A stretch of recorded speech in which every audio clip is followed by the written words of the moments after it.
Beaver. I'm not afraid of a monster. I'm not afraid of a monster.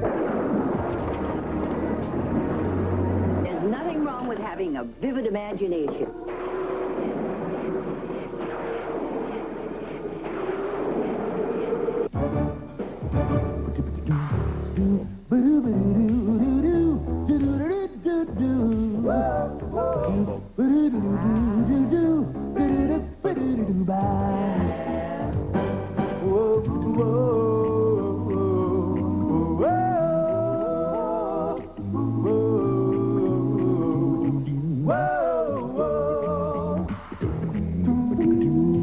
Oh, yes.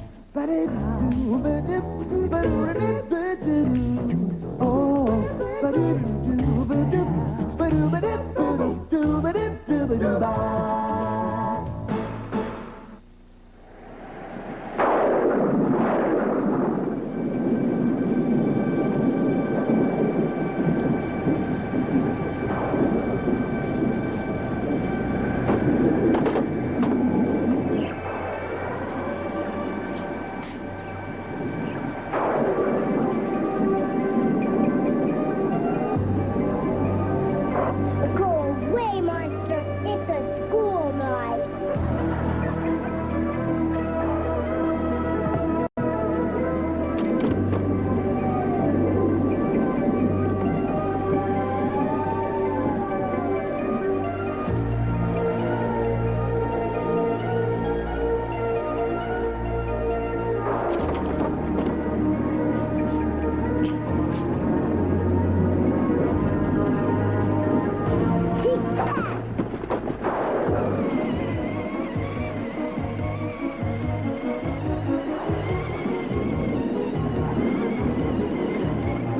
Mommy, Daddy, the monster's back.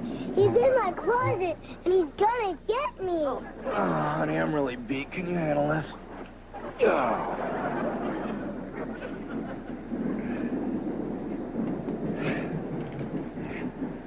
Ooh, burn.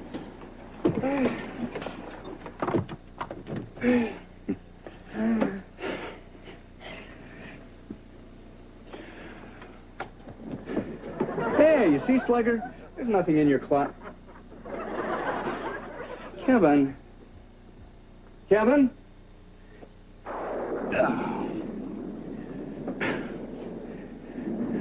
There. You see, Kevin, there is no monster in your closet. And you know that Mommy and Daddy would never let anything happen to you. But I don't want to be all alone in here. Oh, but you're not alone in here. You got Blinky. Come on. Let's be a big boy and go to sleep, all right? Okay. Dad, could I have a drink of water? When was the last time you went to the bathroom? I think it was during Final Jeopardy. You hustle into the bathroom. I'll get you a glass of water.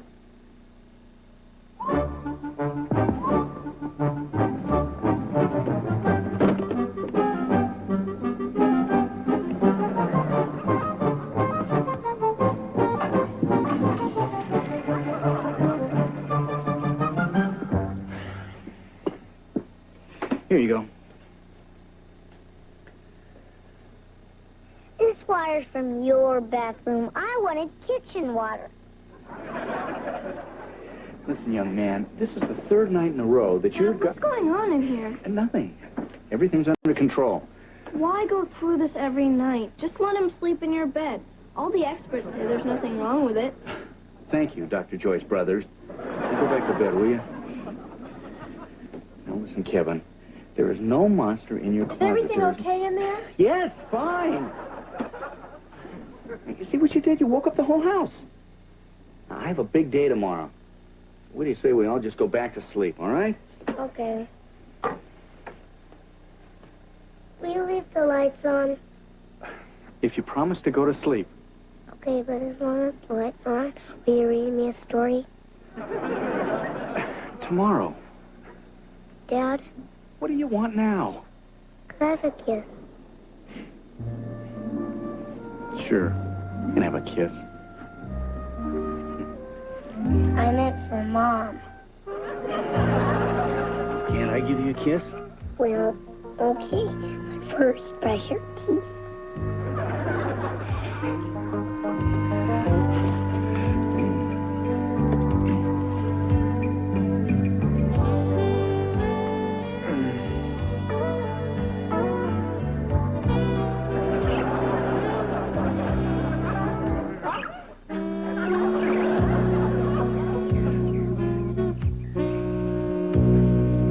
job, honey? No, I'm looking for a motorcycle. A motorcycle? Yeah, girls love guys who ride motorcycles. Maybe you ought to get one, Dad. Oh, I'll consider it. But you're too young for a motorcycle. Yeah, I know. But the way I figure, if I start a layaway plan now, I can have the bike by the time I'm 16. Then I won't always be grubbing rides like Kip. Top of the morning, Cleavers. Don't you ever knock? I was felt like a member of the family. Hey, you wouldn't ask a member of the family to knock, would you? If it was you, yes. What can I do for you, Eddie? Good morning, Mrs. Cleaver. The aroma of your coffee is so tantalizing this morning. I was wondering if I might have some. Help yourself. Oh, it's not for me. I like to keep my crew wired. They work faster that way. Thanks. Well, I better get going. What about breakfast? Oh, no problem. See ya. Bye, Grandma. Bye, sweetheart. Bye, sweetheart. Oh, hey, Ollie. Hi, Mom. Hey, you look tired. Are you all right? Mary Ellen and I were up all night. Please, Wally, not in front of your mother. Kevin seeing the monster again? Third night in a row. You ever get the feeling the kid's gonna end up on a roof with a rifle? Don't be ridiculous. It's just the phase he's going through. When Beaver was his age, he had an invisible friend. Hey, leave Bill out of this. There's nothing wrong with having a vivid imagination. Gert's cousin used to have one. That monster talked to him. At least that's what he told the police. What about that book the pediatrician recommended? Oh, that was a big help. It said that Kevin should confront his fears and punch the monster in the nose.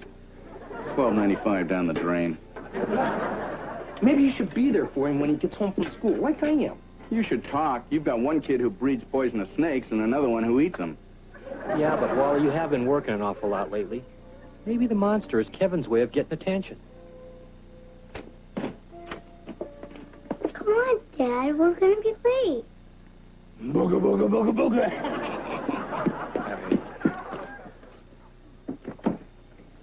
Well, why are you so upset, Beav? You were speeding. I had him talked out of right next to me until Oliver knocked over his motorcycle. Hey, I tripped. I told you to stay in the car. Dad, it's a Harley Davidson, 1,000 cc's of awesome power. I had to take a closer look. I can't believe that I've got to waste an entire Saturday in traffic school watching those gory highway safety films. Wow, I can't wait till I get my first ticket. Good night. Good night. Well, young man, I think it's time for you to go to bed. I'm not sleepy. By accident, I drank some of Uncle Beaver's coffee. Kevin, one sip of coffee isn't going to keep you awake. I think I should take a bath. I'm feeling kind of dirty. Here we go again. Honey, you're not afraid of your room, are you? No, I'm just afraid of the monster, Mom. Slugger, let's talk about the monster, okay? Okay. What does he look like? I don't know. Well, what do you think he's going to do to you? I don't know. Well, then what are you afraid of? I don't know. Well, I'm going to sleep. See you in an hour. Honey, why don't you go inside? Kevin and I are going to have a little talk. Okay. Hey, Slugger, you know that sometimes daddies don't get to spend as much time with their kids as they'd like to. You know what I mean? Yes. You think that if you and I spent more time together, that maybe the monster would go away? I guess, but if we moved, I bet he wouldn't come with us. You know what we're going to do, Slugger? You and I are going to go to a real professional basketball game. And you know what else? We're going to go camping, too. What do you think of that? Can we go camping tonight? Why do you want to go camping tonight? Because then I wouldn't have to sleep with the monster. Yeah, Kevin, it's all in your imagination. There is no monster. And what is that thing in my closet? That's it. Now, look, young man. You are a grown boy. You are going to go upstairs, you're going to get in your own bed, and you're going to go to sleep, and Daddy is going to make sure nothing happens to you, okay? Okay. I don't want to hear another word about the monster. Understood? Yes, sir. Honey, it's late. Let's get some sleep. I want to spend Saturday with Kevin. I got to get this work done. So you think you got through to him? Well, it's after midnight and we haven't heard a peep. All we needed was that little talk together, mano a mano. Does that mean hand to hand? Well, whatever. The bottom line is that Kevin and I have this little understanding. There are no monsters. You're so smart. Yeah. Now turn off the light. I'm not afraid of the monster. I'm not afraid of the monster. I'm not afraid of the monster. I'm not afraid of the monster. I'm not afraid of the monster. I'm not afraid of the monster. I'm not afraid of the monster. I'm not afraid of the monster. I'm not.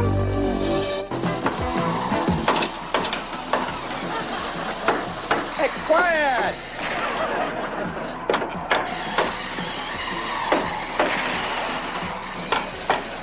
Hey! You no hammer when me watch TV. Understand?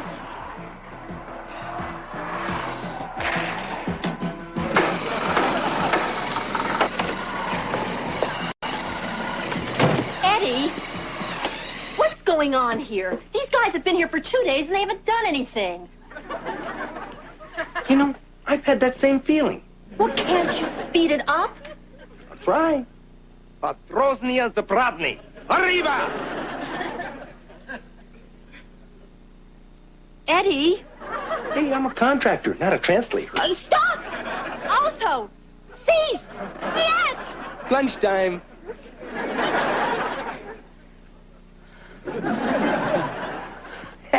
You know, I don't know who's dumber. You for hiring these guys or us for hiring you? Well, considering that I'm making the money and you're spending it, I'd have to say you are. Haskell Construction. I hate it when people hang up. That's how you've been answering our phone? Haskell Construction? Well, I took the liberty of having my calls forwarded here. Gert's having some elective surgery, and she won't be conscious until about 4. What kind of surgery? Her appendix burst. That's not elective surgery. I voted against it. Hello? Oh, hello, Miss Derry. No, we've been having a little problem with our phone. No, I can be there in about half an hour. Goodbye. When Kelly comes home, tell her I've had to go to Kevin's school. Well, what kind of trouble is the little demon child in now? None of your business. Hey, you're right. So I'll make this brief. If you spent half the attention on the kid that you do on your so-called career, he wouldn't have these problems. Eddie, the only thing I want to hear from you is the job is done. What I don't want is to come home every day and find you sprawled out on the couch drinking beer. Now you and your Albanian friends better get some work done or you'll find yourself drinking your beer through a straw. Got it, beanpole?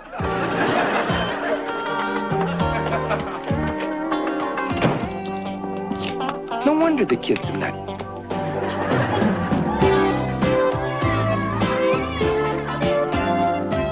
Unfortunately, this is the third fish we've lost since Bubba started feeding them. Oh, that's a shame. Yes, but the children do so love their little burial services. Why don't we come sit down over here, Mrs. Cleaver? Oh, do sit down. First of all, I'd like to say how much I admire you older mothers. Thank you. I just want to do all I can for Kevin in the short time I have left. Kevin has turned out to be quite the helper. He's the only one in my class who knows how to tie his own shoes, and he's always helping the other kids tie theirs. Well, that's very nice to hear, Miss Derry. It's Pamela. Pamela. Miss Pamela. Miss Pamela. Sorry. I'm very glad to hear that Kevin's such a good little helper and all, but that's not why you called me down here, is it? Well, no. What is it? Well, it just seems that Kevin has been a little tired lately. He didn't even want to join us on our field trip to the mailbox. And he did have that little accident this morning. Accident? Was he hurt? Oh, not that kind of accident. We'll need a fresh change of clothes for Kevin's cubbyhole. Thank you. Is everything okay at home with Kevin? Well, actually, Miss Pamela, he had been having a little problem, but We thought he was over it. Oh? You see, Kevin, he's been afraid of a monster in his closet. He's been having trouble sleeping, but I'm sure you hear that all the time. No. Oh, but that would explain this. This is Kevin's book of likes and dislikes.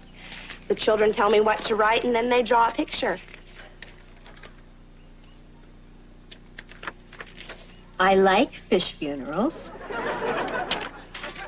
I dislike Mr. Haskell. I like ice cream. I dislike Brussels sprouts.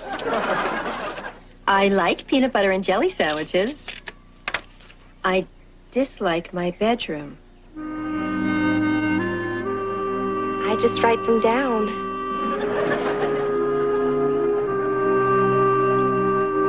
Gee, I thought we had this thing all worked out.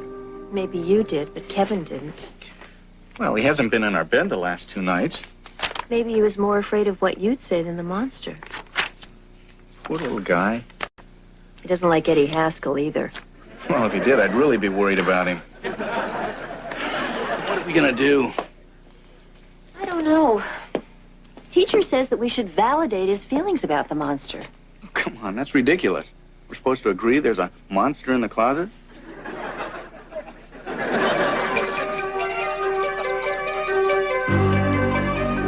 If this doesn't work, I have a suggestion. What's that? Get me my own apartment.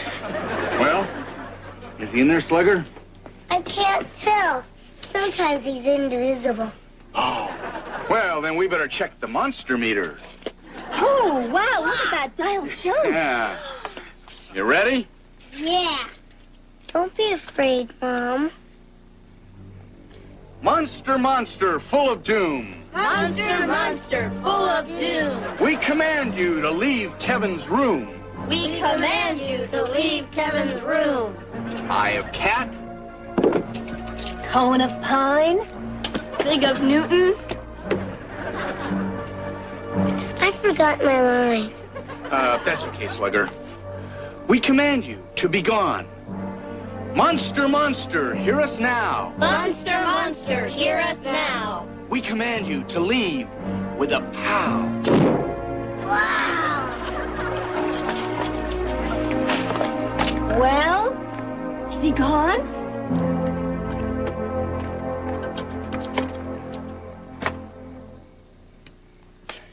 He's gone! We still go camping. Of course we can.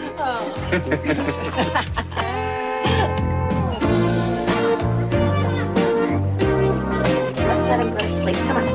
Okay, go back to your seat in your basket over here. Okay.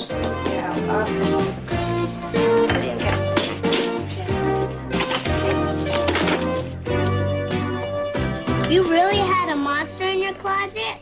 Yeah, a big one. Wow, that's even nearer than Susie. She has got to kiss her old day grandma. A real monster, no lie?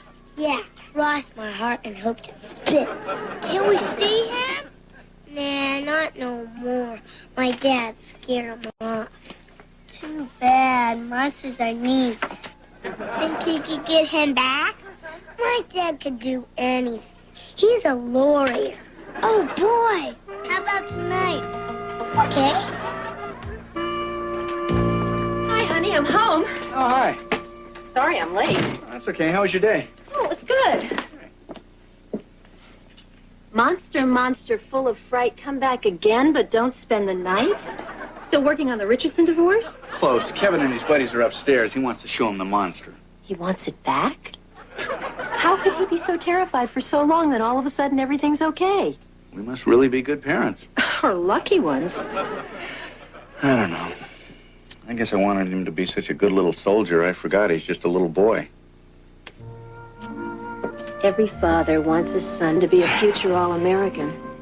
Sometimes it's hard to accept there might be a chink in the armor. Yeah. Well, I just hope they can accept our shortcomings, too. So, what's for dinner? Me, I just got home. Oh, well, that's okay. I guess I could whip up a little something. Powers, powers, powers that be. put some food in front of me. Oh. Well, I guess we could call for a pizza.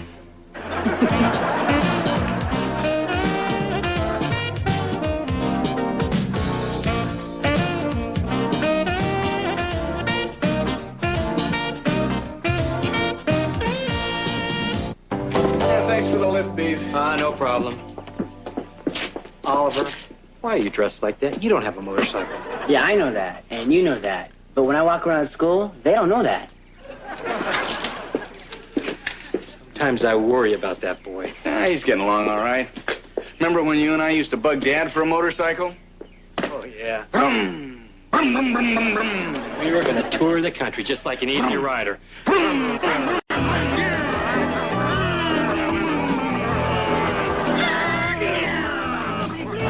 Who's winning?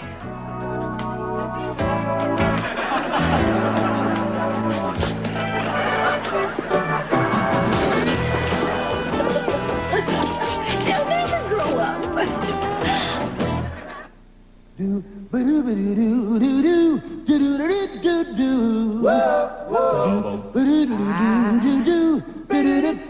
Hey, partner, catch a whiff of that clean country air and chow down a late-night snack with the Cartwrights. It's our post-midnight bonanza. Weeknights at 12:30 here on YTV.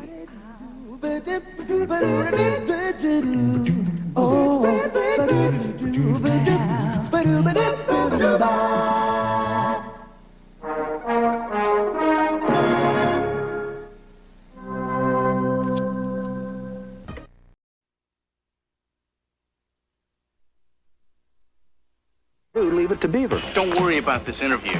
I was a total tongue-tied dork on my first college interview. Fort Lauderdale. Wild parties and dancing and jello baths. Jello baths? Your father will kill you. Can you think of a better way to die?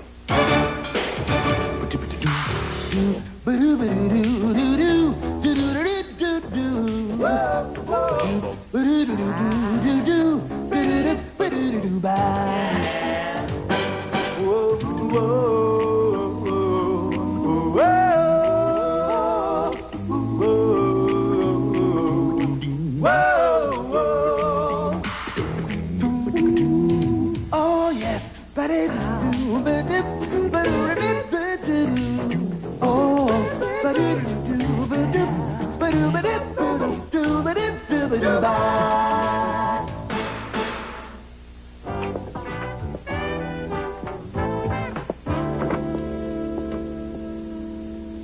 Well, looks like you had quite a workout.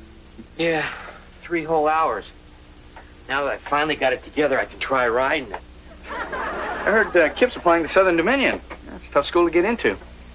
You know, he has to write an essay comparing and contrasting educational theories from the Dark Ages to the Eisenhower administration. Either that or go on an interview. So when's the interview? On Friday. He's going to take Freddie with him, then they'll spend a couple days looking over the campus. Well, they should have a great time. I'm going to drive him down. Oh. Well, Dad went with me on all my college interviews. Yeah, I know. And you complained about it for 8 years. You know, if you'd have gone on those interviews by yourself, that would have been a real confidence builder for you. Yeah, but Kip really needs me. I mean, the kid still watches cartoons on Saturday morning. So do you. It's all arranged. I'll take a couple days off. I see. You'll leave Lumpy in charge. That should work out real good. How much trouble could Lumpy get into in a couple of days? Probably no more than last time. When he left his maid in charge of the office and she bought that algae farm in New Jersey.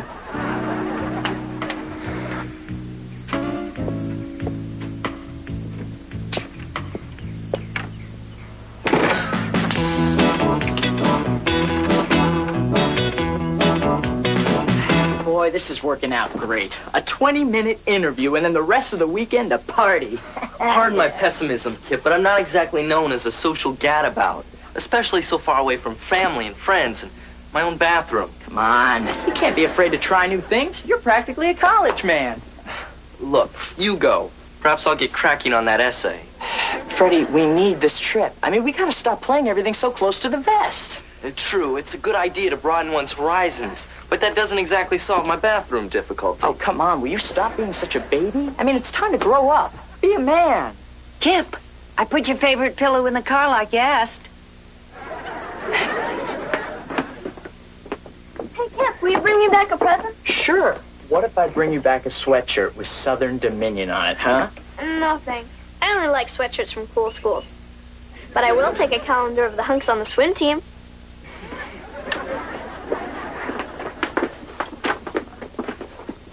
Kip. Yeah. Remember what I told you. I know. Don't pick up any hitchhikers, right? And keep your car doors locked, and you obey all the local speed limits, and you don't eat shrimp on Monday because they're always left over. Okay, don't worry, I won't. Oh, here's a little extra money, just in case. Don't tell your father.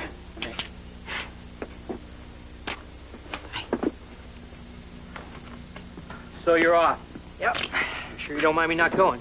Well, of course I mind. It would have been great. No problem. I'll go pack. Just kidding. Look, take care of yourself, and here's a couple extra bucks, you know, just in case. But don't tell your grandmother. Don't worry, I won't. Hey, what's the big to-do? Going out on a college interview, sir. College? You're graduating this year? Hey, that's great. Hey, Chip, don't worry about this interview. I was a total tongue-tied dork on my first college interview. And you still got in? No. But there's no sense worrying about it. Thanks. Hey, wait a second. Here's a few bucks to have a little extra fun on, huh? But don't let your dad know. Son, since you're going to be gone the entire weekend, I was wondering if maybe I you understand, could, sir. All right, watch your feet down there. You don't need another ticket on your record. Come on. They're just going for an interview. I mean, it's not like they're going to get in or anything. Kip! Grandma, don't worry. I have everything I could possibly need. Except... Okay.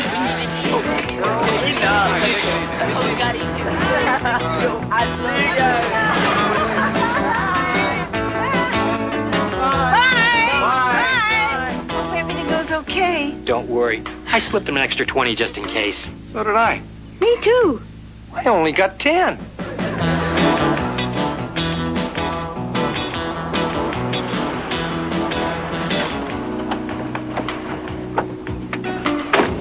Come on, we're already late. Hey, don't rush me. When people rush me, my palms sweat. Hold this. Freddie, we don't have time for this. How's my hair look in the back? Good enough to get into Harvard. Now let's go. Hey, it's not my fault we're late. I mean, you should never take directions from someone with less than 3 teeth. Oh, please. We would have been here on time if you hadn't made me stop at 19 different gas stations. Can I help it if every public restroom south of the Mason-Dixon line looks like an archaeological dig? Oh, will you come on? Anything you want to exaggerate or lie about, I'll back up. And vice versa, right?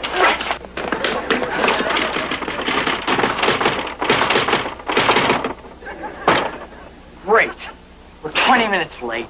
We're a week and a half early. Back on the 14th, have a wonderful spring vacation.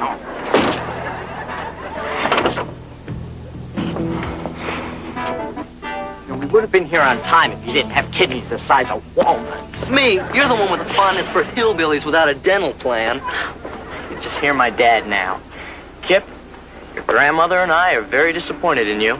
I guess you're just not ready to accept responsibility. Boy. As for me, I guess there's something to be said for having a father who really doesn't care. I told you, it's no use checking the ride board. Anybody going to Fort Lauderdale already had second-degree sunburns. All those treatments to get rid of my appendectomy scar. Now no one's gonna see me in my new bikini. Fort Lauderdale. 40,000 guys looking for a wild time and not finding us. We're gonna miss all those wild parties and dancing and jello baths. Jello baths?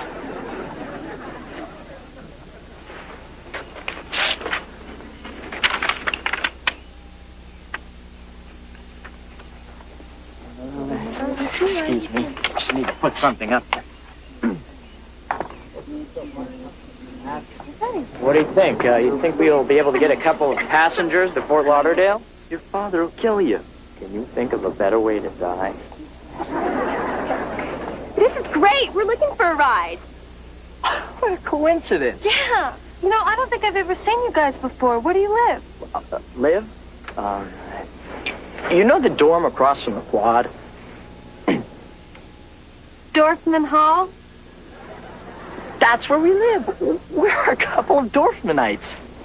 Would you girls excuse us? I have to talk to my fellow Dorfmanite here for a second. Kip, I think you're suffering from an enzyme imbalance and it's affecting your judgment. Look, Freddie, we blew the interview, but we can still salvage an adventure. We have 3 days, 2 girls, and a convertible. We've got parents. They'll never know. This doesn't sound like the Kip Cleaver we've all grown to love and be bored by. What's gotten into you? Look, Freddie, I refuse to let you be the flat tire on our road to manhood. Think about it. Co-eds, surf, sun, co-eds. And you've always been fond of Jell-O.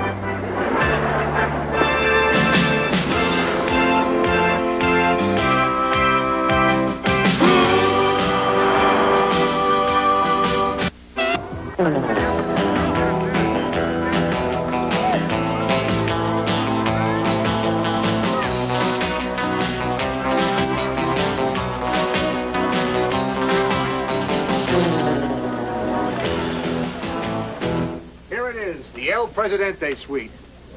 It's the last vacancy in town, so you'll all have to share it. Oh, darn. It's gonna be a little crowded. Well, if you don't want it... I come from a family of 12. I like to be crowded. Well, it's not the Ritz, but as long as the bathroom's clean. How far is the nearest service station? Hey, this place is great. Why is it empty? The kid who was staying here fell asleep on the beach last night and was run over by a Jeep. I don't want the dead man's bed. I don't care where you sleep as long as you obey the rules. No boozing, no wild parties, and the balcony is not a diving board. Don't worry, sir. See, we're from a Bible study group, and the wildest thing we do is play spill and spell with the apostles' names. Matthew. I hate you kids.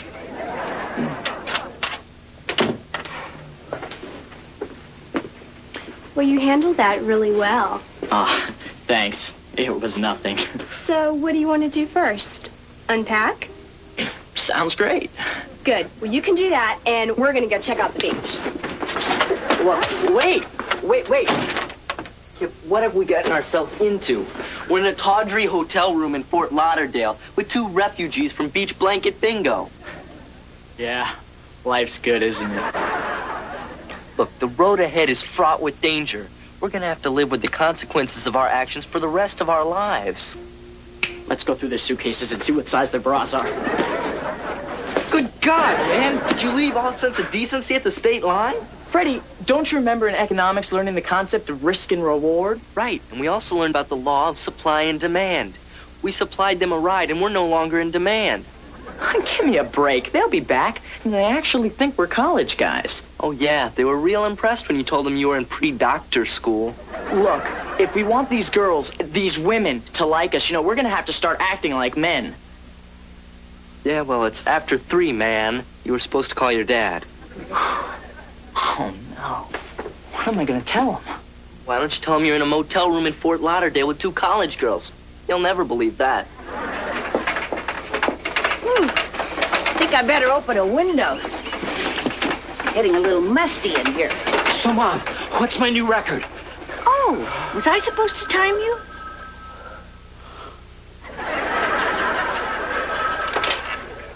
Hello? Kip! How'd the interview go? Oh, great. Boys want to stay a couple of extra days to monitor some classes. Freddie wants to see a cadaver. What kind of father would deprive him of that? Your father says it's okay. And we'll let Freddie's folks know. Thanks for calling, Kip. Love you. Bye. Are you thinking what I'm thinking? Oh, they probably heard about some college parties they want to go to. How dumb do they think we are? You lied to your grandmother. The woman that rubbed vapor rub on your chest. And now I'll have Ellen rub cocoa butter on my back. All in all, it's not a bad deal.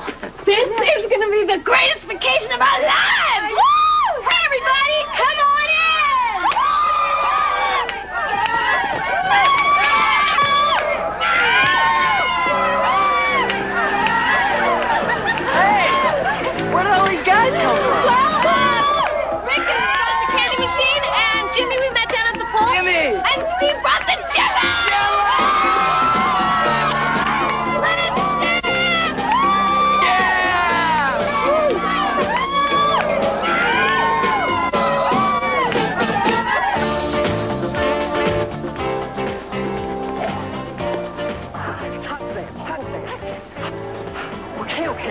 So maybe last night didn't go exactly as I'd hoped.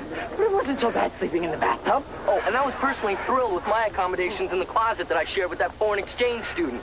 Saeed and I became quite close. Now I have a wonderful new recipe for lamb. All right, fine. Last night was a bomb. But today's the first day of the rest of our vacation.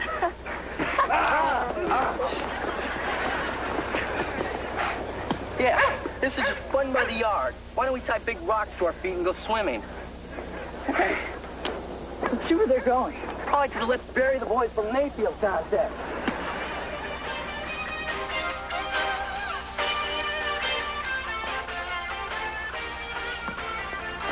Hey, everybody, we're coming to you live from Fort Lauderdale, where spring break is wilder than ever.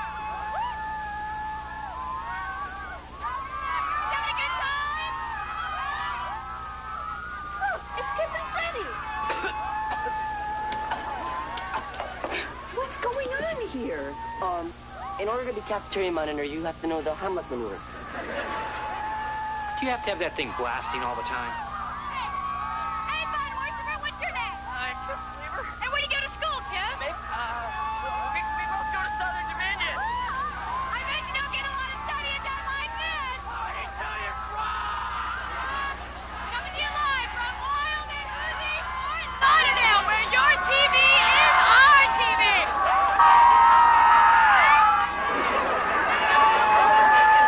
Freddie wanted to see a cadaver. He just may get his wish.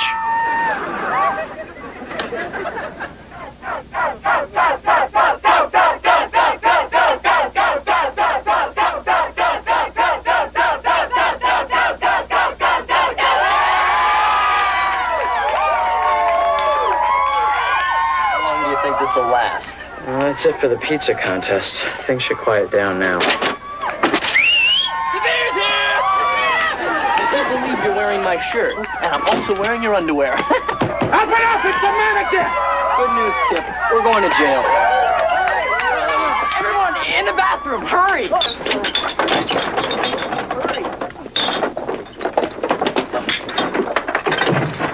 Michael.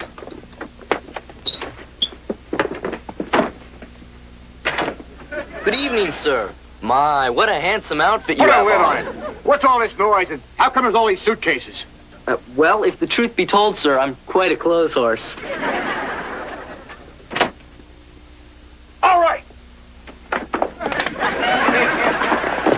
Sir, I can explain. You see, this is our church choir, and we were rehearsing in the bathroom to give that echo effect. Rock my soul in the bosom of Abraham. Rock my soul in the bosom of Abraham. Rock my soul in the bosom of Abraham. Oh, rock my soul. Sing it! No, I can't get over it. So low, you can't get under it. Rock my soul in the bosom of Abraham. Rock my soul in the bosom of Abraham. Rock my soul in the bosom of Abraham. Oh, rock my soul. I think we just hit a dead end on our road to manhood. An old learning experience. By the way, isn't that asbestos in the ceiling? Okay, this is terrible. No girls, no hotel room. I think a spider just bit me. Hi, Kip. Hi, Freddie. What are you guys doing here? I thought you were judging the belching contest. We thought you guys might need these. Thanks. Yeah, after your luggage got thrown in the pool, we started feeling kind of guilty. Yeah, we've never felt like that before. Yeah. I guess what we're trying to say is we sort of used you guys to get a ride down here. That's funny. We thought we were using you. But for the record, I was against it from the start.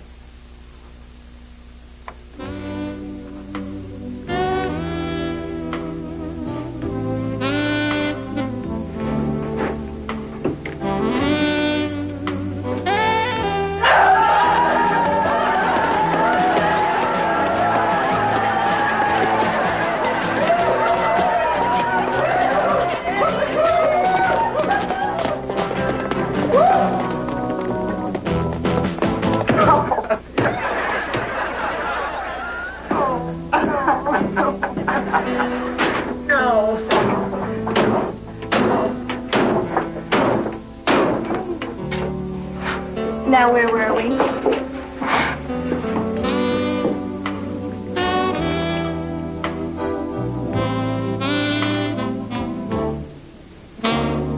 This was the best spring break ever. I too had a superb time.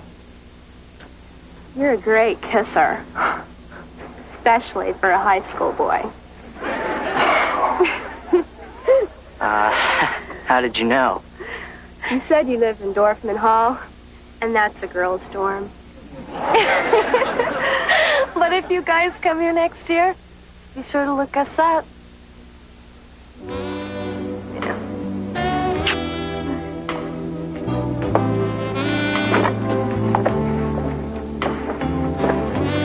They, said that we should look them up if we get in. Great. But I don't think I can handle another interview.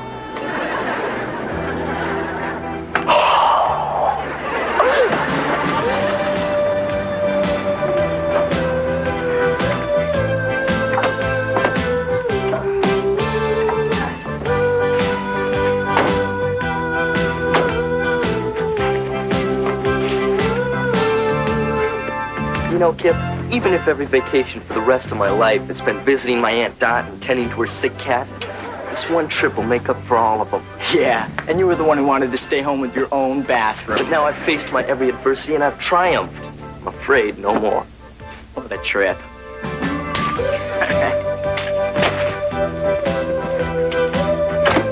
Hey, guys! I'm home. Grandma, Ollie. Oh, Dad.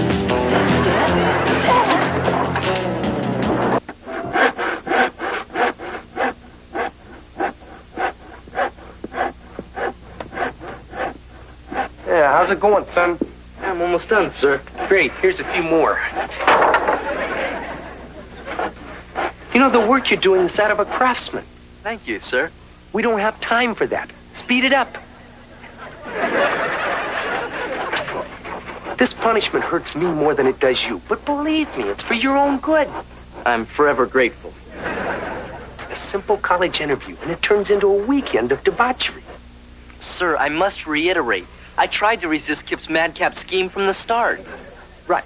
A Haskell being led astray by a Cleaver. Don't compound this by lying. Yes, sir. What concerns me most is how am I going to tell your mother about this shameless escapade? Does she really need to be burdened with this, sir? How do you expect me to keep this from the woman who gave you life? Nice try. Do you really think that an episode like this could be forgiven for a lousy $20? But then on the other hand, ignorance is bliss.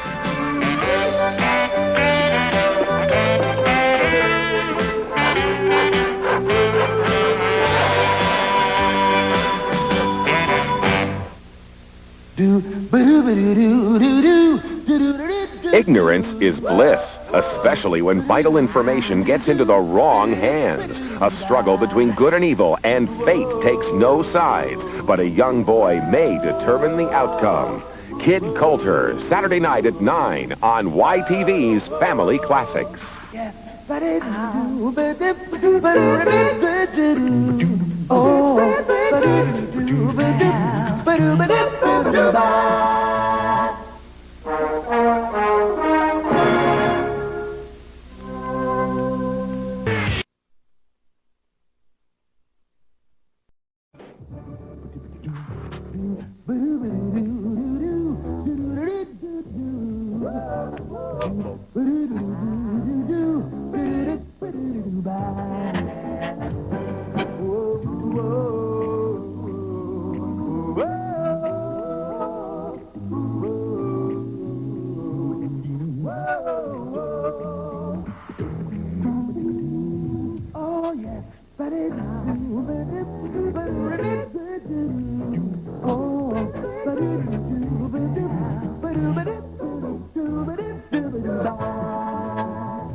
Hi, this is Kelly. I'm either in the shower or not home or doing homework. Okay, so I'm not doing homework. Leave your name and number and I'll call you back. Thanks for calling. Good morning, my special K. This is Marvin coming at you Uber. Don't forget our date.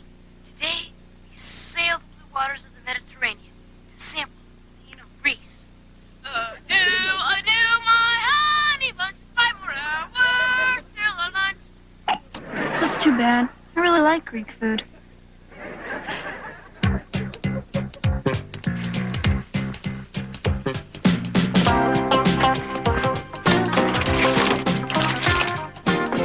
Just toast and juice, honey. I'm running late.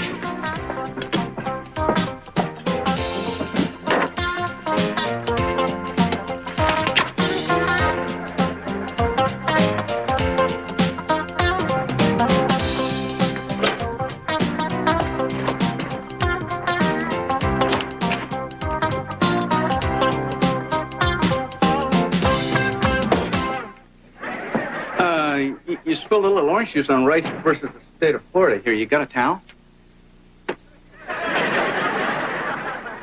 Mary Ellen, is something wrong? No, Come on. What's bothering you? nothing. I know that nothing. That nothing means something. Come on, what did I do? If you don't know, I'm not going to tell you. If that's your attitude, fine. Fine. Mom, Dad, I need some advice. What is it, sweetheart? You remember Marvin Hoover? The kid in Ollie's scout troop who got his foot cut in the sewer grate? Well, he's been following me How am I around. supposed to know what's wrong if you don't tell me? Oh, sure. Turn it around. Make it my fault. That's just like you. This is just like Vietnam. I have no idea why we're fighting. Dad, I know this probably isn't a very good time, but I have to have lunch with this kid at school. And If I you need really money, check with your mom. I have no cash.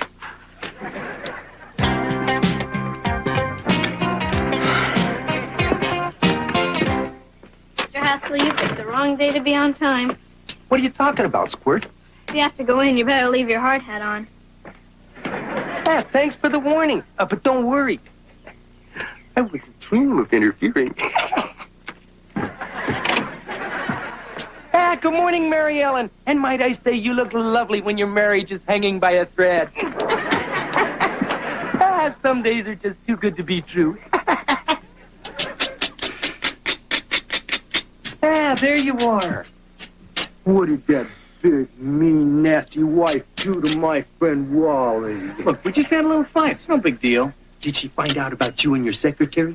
That she's been doing more than typing your briefs? Andy, I have not been fooling around with anybody.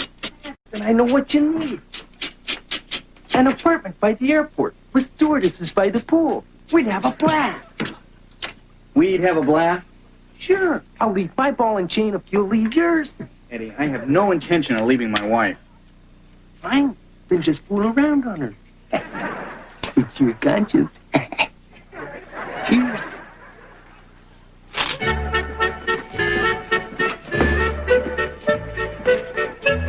Sally, I haven't seen your gorgeous cousin all morning.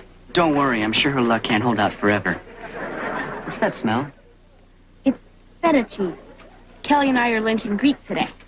If you see her, tell her I'm looking for her. Okay. Marvin's looking for you. What am I gonna do? That guy's harder to shake than a new bottle of ketchup. Well, I'd like to help you, but I gotta get out of here before someone from my history class sees me. I'm ditching. What? Are you out of your mind? You can't ditch.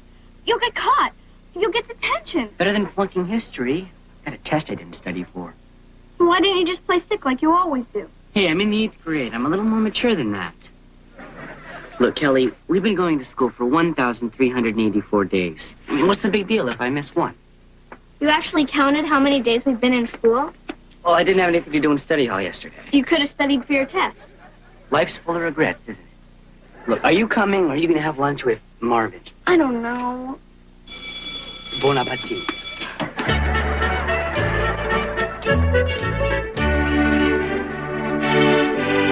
Which effectively marked the end of the Dark Ages. And that concludes all the material that will be covered on tomorrow's test. Lights, please.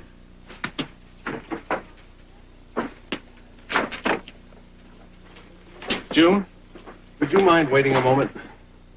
If it's about my paper, I know you said 10 pages maximum, but that Ottoman Empire is so fascinating. No. Your paper's fine. I know that school policy frowns on faculty-student relationships, but as you will be graduating soon, I was wondering if you would accompany me to the faculty hoedown tonight. Why, I'm flattered. I know it's short notice. But all semester I've wanted to... Well, let's just say I'm still a sucker for students who wear nylons to class. I don't know what to say, Dr. Clancy. It's Robert. And how about saying, I'd love to.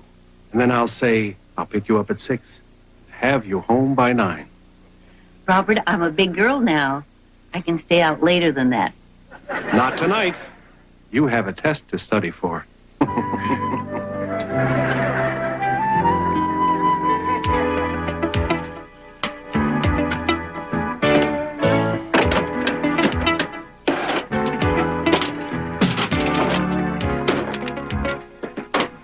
Hey, Beaver, what's going on? My secretary's sick, and I gotta get this copied before lunch. Who's the key operator? Lumpy. Where's the lumper? He went to have his body fat measured. Want to get in on the office pool? 40% is still available. Thanks anyway. Hey, look, Beaver, I have this little problem. Yeah, I heard. So, you and Eddie are getting a place by the airport. Yeah, right. What started the fight? I don't know. Well, what did Mary Ellen say to you? Nothing. Those are the worst kind.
Yeah, or taking a test you didn't study for. Want to get our blood pressure checked again? Nah.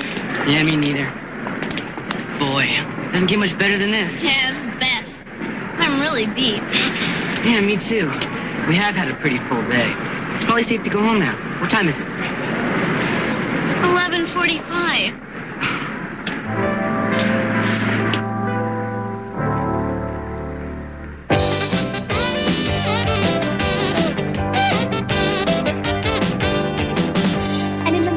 Conversation, he just walked out of the room. Wally can be so inconsiderate.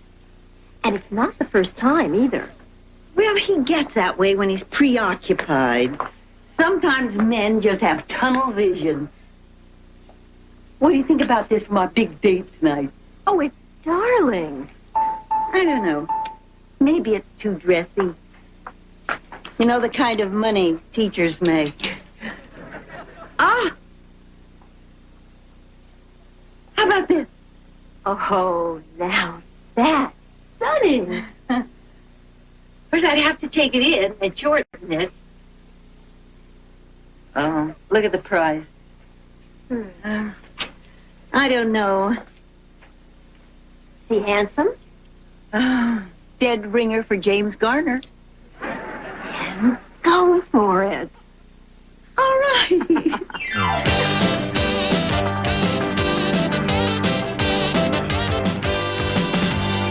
The best way to patch things up with your wife is to get her something that makes her feel pretty. I tried that once. I offered to pay for a nose job. It almost cost me my life. I was talking about lingerie. That intimate stuff works like a charm. Oh, sure. I'm going to listen to a guy who's been divorced for 7 years.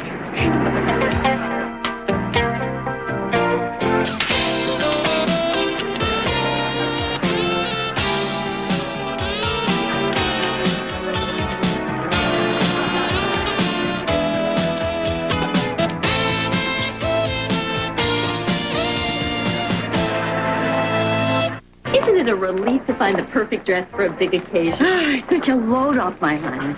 Now all I have to do is find shoes, a handbag, and have my hair done by 6.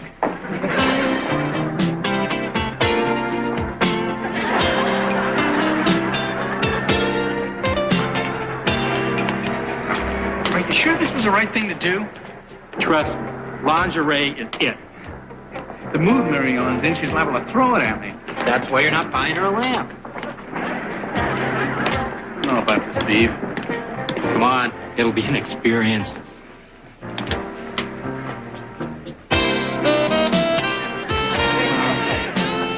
This is really uncomfortable. So is sleeping on the couch. Can I help you?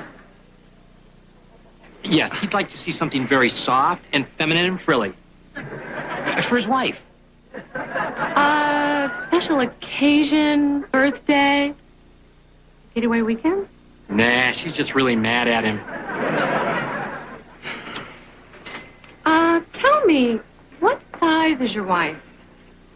Well, she's about... I'm not really sure. Well, what kind of build does she have? Well, she's kind of, sort of... What's her hair color? Oh, well, her hair's, it's brown. Blonde. Kind of hard to tell. When was the last time you saw this woman? I think I'll take my chances with a lamp. Come on, Wally.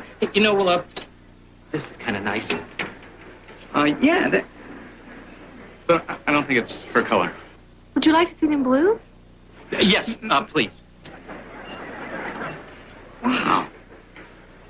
How are these things supposed to stay on, anyway? You know, I don't think they're supposed to. This is never going to work. Well, sure it is. Because lingerie says she's desirable. It says I love you. And it's a lot less expensive than a diamond. You know, I bought Kimberly one like this. Oh, yeah?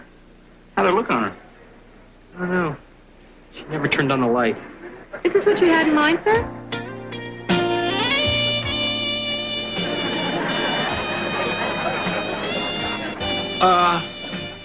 Could we see this one too, please? No, I think that one looks great, don't you? I mean, don't you think Mary Ellen would like this? It looks real good to me. Yeah. Hey, maybe this isn't a bad idea after all. Thanks. I know at times couples take each other for granted. But he'll come around. He just has a lot on his mind. I'll say he does.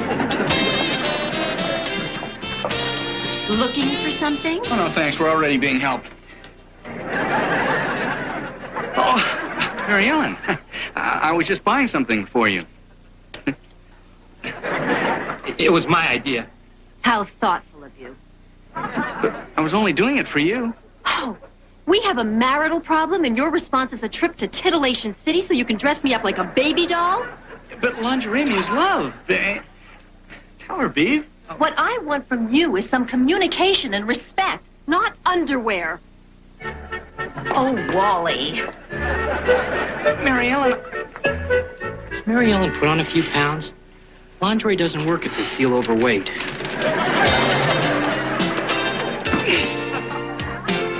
I gotta hand it to you, Ollie. It looks like we really got away with it. Maybe we did, but my stomach sure didn't. It really feels upset. I ate something bad? Besides 6 corn dogs. Gotta go, Ollie. Great flowers, Mom. From Dad. Well, that's what I thought till I read the card. They're for you. Really? From Marvin. Oh. So, how was school today? Oh, you know, school-like. Just your average day? Yeah. Mm-hmm. So why does Marvin write, sorry you were out sick today, but I saved you some moussaka. Get well soon. That's Marvin. Strange sense of humor. Kelly, did you go to school today? Yes.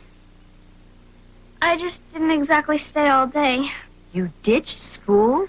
Well, Marvin was driving me crazy. He always calls me up, sends me notes, makes me lunch. He just won't leave me alone. Well, did you tell him you weren't interested? 6 no's, 2 get out of my life, so 1 dropped dead. I just couldn't take another one of his international lunches. But running away from a problem isn't the answer. You should have come to me. In my day, I've brushed off more than a few. Marvin's, you know. Well, I tried talking to you guys this morning, but Dad was too busy with work, and you were too busy fighting with Dad. I'm sorry, honey. I certainly didn't mean to ignore you this morning. I guess sometimes your dad and I get so wrapped up in our own problems we don't hear anyone else's. And if this ever happens again, you remind me of that, okay? Okay. Are you gonna tell Dad? No. And if he asks why you're spending all day Saturday in your room, I'll tell him you're reorganizing your closet.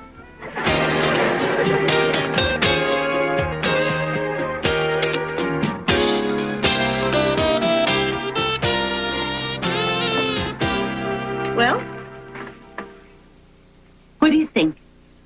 I think you must be awfully worried about your grade. Oh, Beaver, now you know I do very well in class. I know, Mom. I've seen your report cards. And now I want to see what kind of professor grades a dress like that. Well...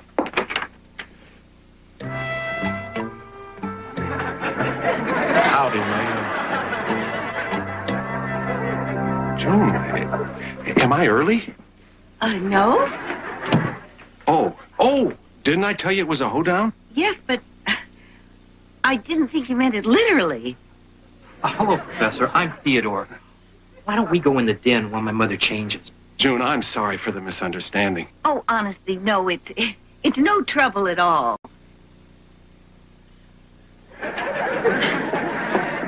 I really do feel a little embarrassed.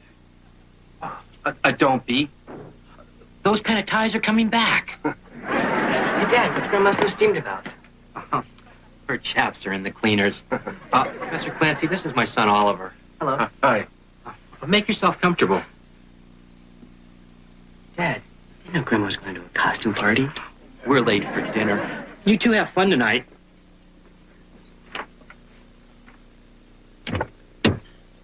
I didn't know we were going out for dinner tonight. Not just dinner. Dinner at the mall. The mall? I was there this afternoon.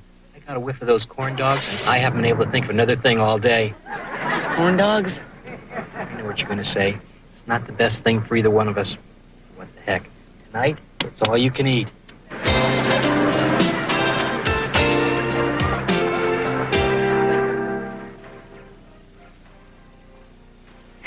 Isn't this great? Yeah. Yeah, just me and you and John Barleycorn. Yeah. Good old male bonding. Maybe Mary Ellen's right to be mad. I mean, after all, I'm not a perfect husband. Sometimes I feel like I'm just walking through my life, not really paying attention to the people that I love the most. I don't have time. Excuse me, is this going to go on for a while? Because if it is, I can just wear the headphones. No, the worst part is that I'm afraid to go home. I don't want to just lie there all night, not talking to each other, pretending to be asleep. You know, if the cloud cover's not too low, I can pick up Norwegian TV. Now, those people understand entertainment. I mean, this is stupid. I love being with Mary Ellen, and she loves being with me. So why aren't I with her? Because you're here, driving me nuts. So what do you want to watch? Scandinavian Ski Girls, or I Love Lucy on the Floor? Another choice. But, I think I'm going to head home. It's getting late. Take it easy. Yeah, you too. I think I ever wanted him for a roommate. Yeah, Lucy.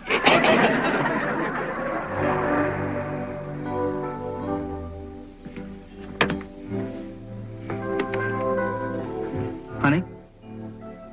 Mary Ellen? Mary Ellen? Hi. Oh, hi.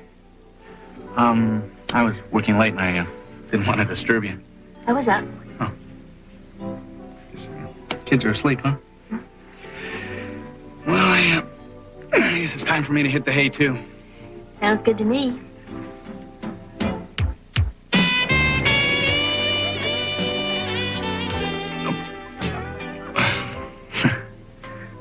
Might I add, Mrs. Cleaver, that's a lovely outfit you're wearing. You might.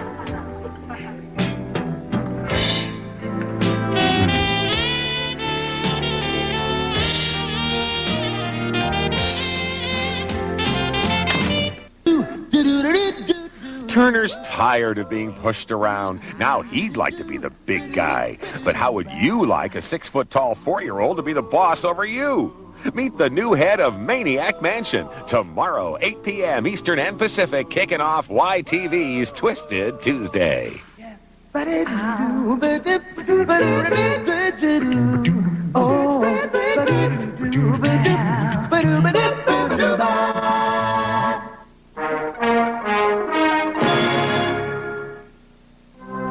Today on the new Leave It to Beaver. You bought us a Canadian air conditioner? Of course not. Bulgarian. You're picking up the air conditioner. I'm going along to make sure you don't screw it up.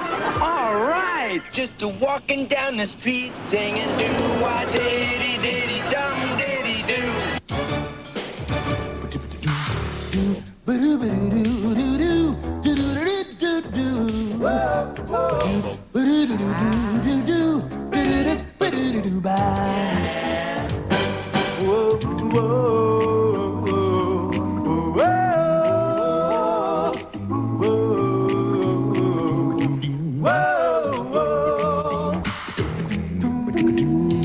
Oh yeah,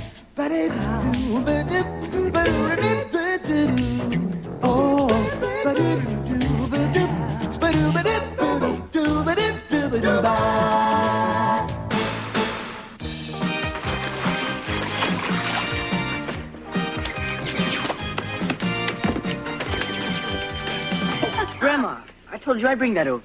I remember. That was 3 hours ago. But I will change that light bulb.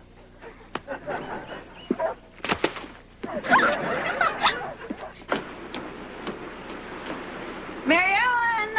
In here, June!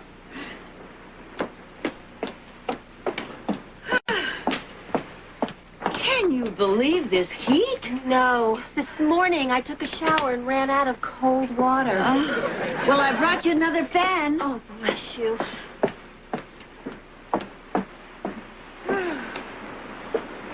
I know I shouldn't butt in, Mary Ellen. But you know, your air conditioning should have been in months ago. I know, but Eddie says he can't put the air conditioner in until he puts the vents in. And he can't put the vents in until he puts the ducts in. And he can't put the ducts in until he puts the air conditioner in. And you guys bought that.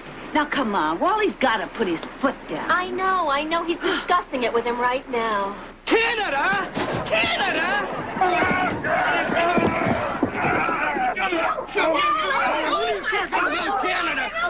Wait, he's snapped. Somebody shoot him. He's gonna kill you. Hey, wait, your turn. Canada? What's my air conditioner doing in Canada? Wally, honey, Dad, he's turning blue. I'm asking you a question. Come on. Let's go in and get $5. Don't want to catch a chill. Grandma, it's 102. Summer colds are the worst kind. My air conditioner doing in Canada. Move, Fido. Another minute, you'd have a murder rap on your hands, and I'd sue your butt. Shut up. Where's my air conditioner? I told you, it's those whining Canucks. First it's acid rain, then it's tighter controls at the customs. You bought us a Canadian air conditioner? Of course not. Bulgarian. You'll be the first on your block to have communist climate control. Why would we want that? Hey, what are you, against glass nose? Look, I don't want to hear any more of your stories. I want you to get in your truck, get my air conditioner, get back here, and install it. You know, that's a thought. I've always wanted to fish the Great Lakes. I hear they have sturgeon there the size of Gert's mother. Honey, I'm gonna have to take care of this myself. You are? Hey, now you're talking. Here's the keys to my truck. Make sure you bring it back full. You're picking up the air conditioner. I'm going along to make sure you don't screw it up. All right. Two buddies on the open highway. The wind blowing through our hair. Just like Route 66, except in color. Hey!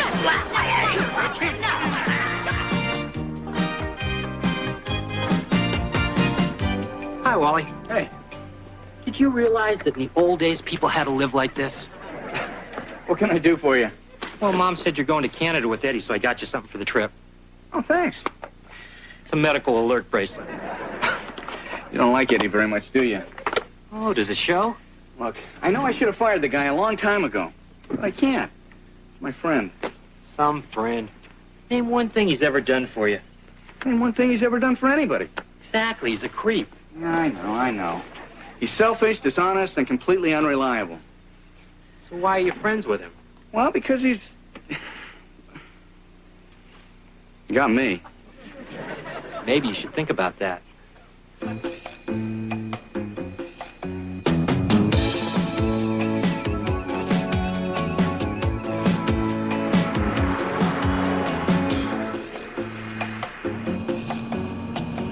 Hey, Eddie, you just missed the on-ramp.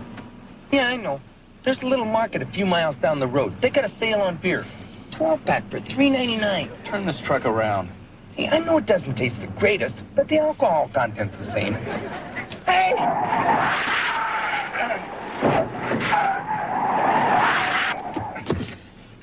Are you nuts? Don't you know anything about highway safety? Look, Eddie, this isn't going to be a bachelor party on wheels. We're going up to get my air conditioner, and we're coming straight back. Nothing else. Is that clear? Boy, if I'd wanted to ride with a stiff, I would have asked the beef to come along.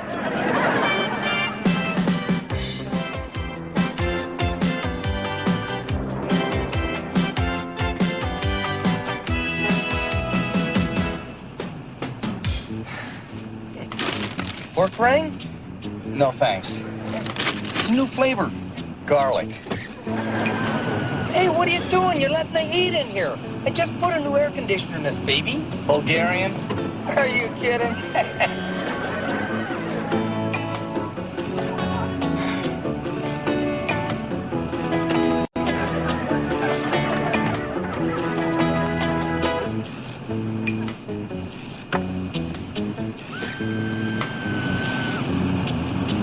What's the big idea? That's a $3 cigar. That's what it costs lumpy. You know, they sell Cuban cigars in Canada. We could buy 12, 14 boxes, hide them in the air conditioner, take them home, we'd make a fortune. No. Yeah, you're right. Customs will find them. All right, we weld a secret compartment under the gas tank. They'll never look there. Eddie, we are not smuggling cigars. Stereo equipment? No. Now, look, I don't want to hear another word. You know, you're starting to get on my nerves. Just sit there. Where am I going to go? Not a word. Dean, the Civic Center.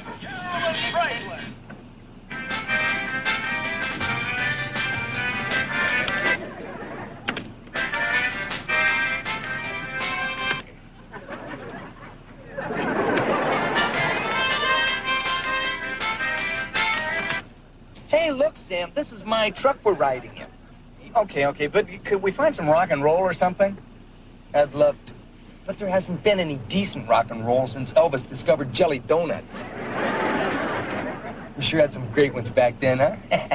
Tutti Frutti, Great Balls of Fire, Sugar, Sugar. Hey, I got one for you. There she was, just a-walking down the street singing, snapping her fingers and a-shuffling her feet singing. Hey, come on, Wally, this is a car trip. You're supposed to sing songs. Okay, I'm gonna give you one more chance. There she was, just a-walking down the street singing, snapping her fingers and a-shuffling her feet singing, do-wah-diddy-diddy-dum-diddy-do. She looked good, she looked fine, she looked good, she looked fine. Then I nearly lost my mind.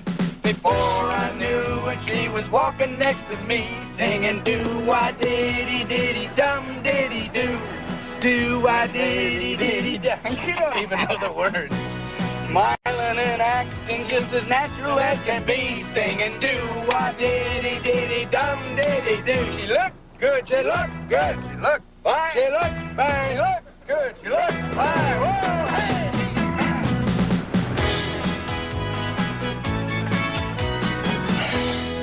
Hey, Eddie, you got any more of those pork rinds? Yeah, sorry. Finished them about 20 miles ago.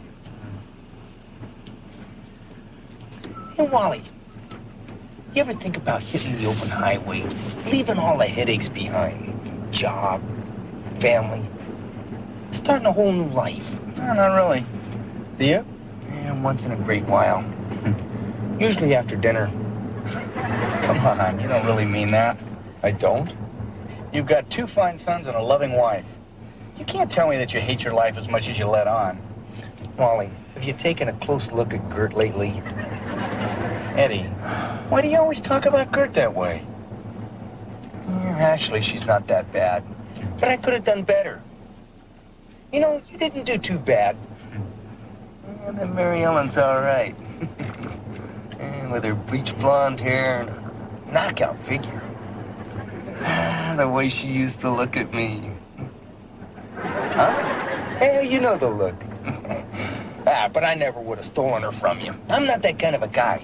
I appreciate that, Eddie. Okay, Wally. It's just you and me and the coyotes out here. Be honest. Have you ever fooled around on the old ball and chain? Absolutely not. Come on, Wally. Open up. Don't you even look at other women? Well, just because a man's on a diet doesn't mean he can't look at the menu. Now you're talking. Of course, I'm more of a binge and purge man myself. Wally, you're all right, you know? You've stood by me through all my bad times. Take this remodeling job. Any other guy would have fired me by now. You're a true friend, amigo. Thanks, Eddie.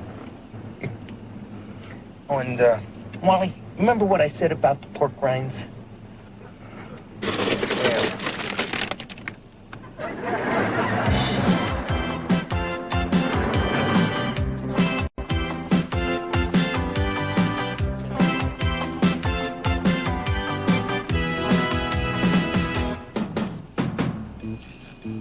What?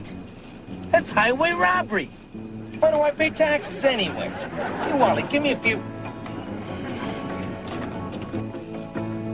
Wally, old boy, you're gonna thank me for this. We're gonna make some real time now.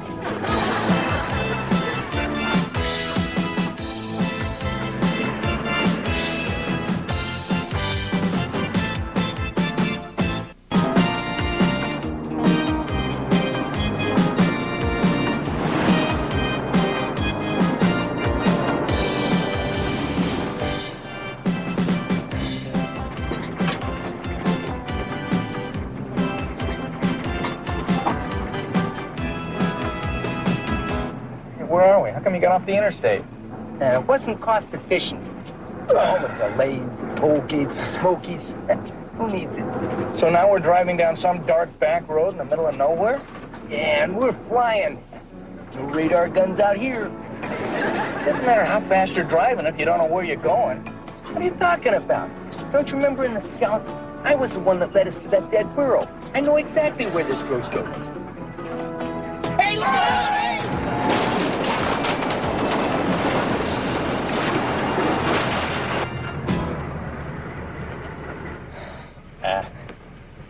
Just one of those unforeseeable events. Let me just turn this puppy around.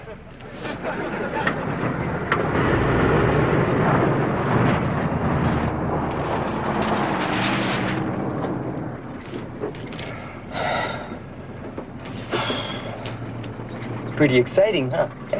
Hey, my life just flashed before my eyes. Oh, yeah? Was it as boring as it is from the outside? So now we have to backtrack all the way to the interstate. How far did you drive on this tricky trail anyway? About 90 miles. Great. So we lost 3 hours. Not the way I drive. Eddie, I don't want you speeding. I don't think you have to worry about us speeding. We just ran out of gas.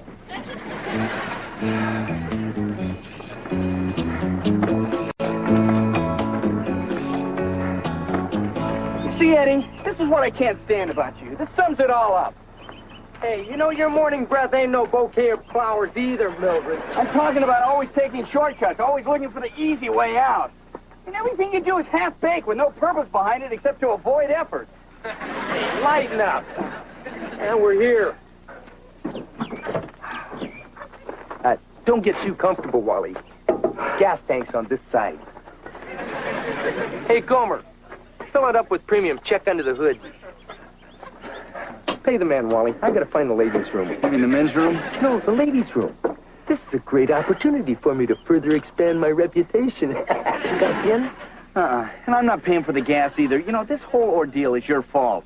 All right, all right. And I called you a friend. Listen, we've toyed with you long enough.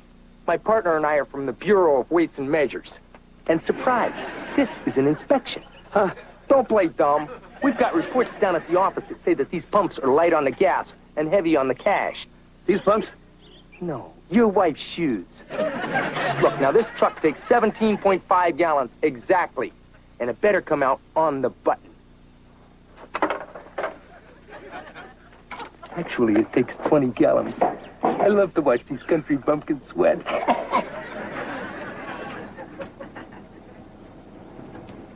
Want a bite of beef jerky?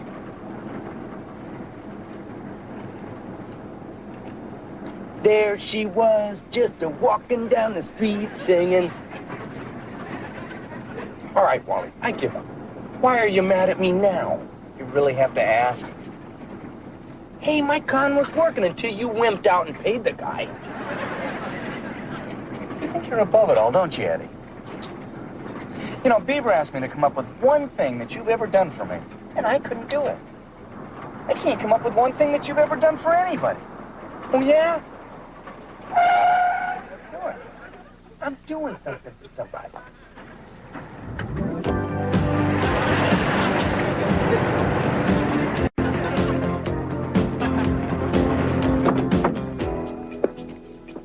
You drive, Wally. I'm gonna want both my hands free. Hello there, sweet thing. Hi, how far are you going? As far as you'll let me. Great. Thanks for stopping. I thought I'd never get a ride. When I saw you out here all alone, I thought, I sure wouldn't want my daughter out on a road like that. Not that I'm married or anything.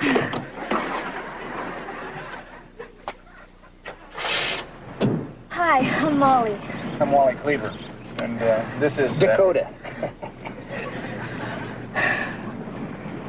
So, it's a pretty remote place to be hitchhiking?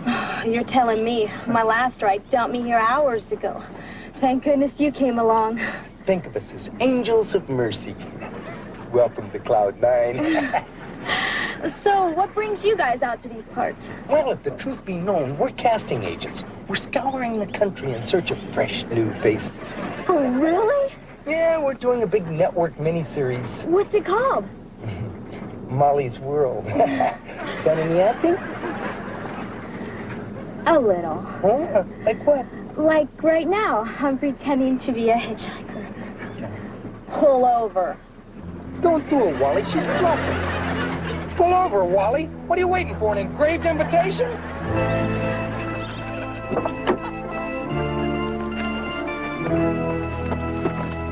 Over there. Okay, up against the truck. And don't try anything stupid. I think we've reached our stupid quota for the day. Listen, Molly, you seem like a nice girl. I'm just a poor guy who's trying to pick up an air conditioner so his family doesn't die of heat stroke. Pretty speech. What are you, a social worker? No, I'm a lawyer. Now I don't feel so bad. Give me all your cash. You too, Dakota. Come on, out with the wallet. By the way, Wally, here's that $100 I owed you. So, this is what you do all day? Go around robbing innocent people? Yep. Me too. I'm in construction. Okay, now the jewelry.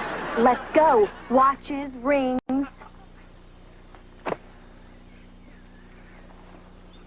Could I at least keep my wedding ring? Yeah.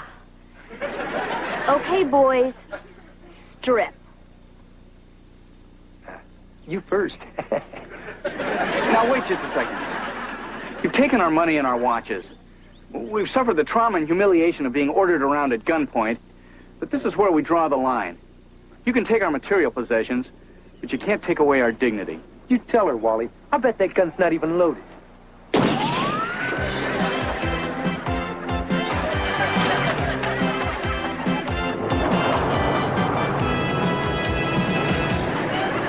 Well, at least we get a good hand today.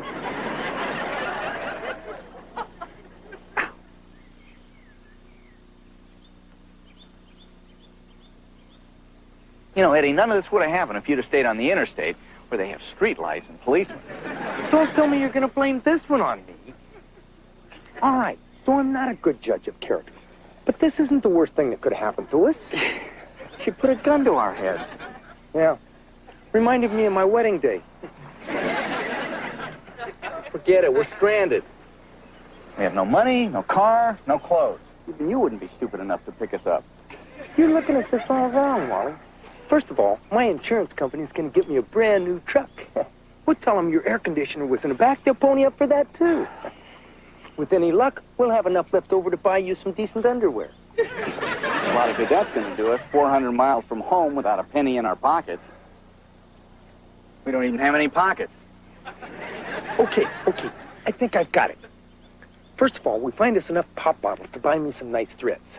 Then the next town we come to, we tell them that you're jogging across country to raise money to fight the rare disease that's slowly taking your life.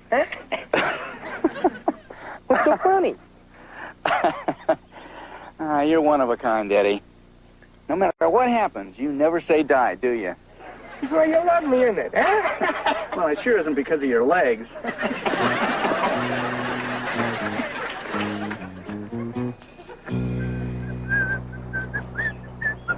Singing do-wah-diddy-diddy dum diddy-do. She look good, she look good, she look fine, she look good, she look fine. Then I nearly lost my mind before I knew that she was walking next to me.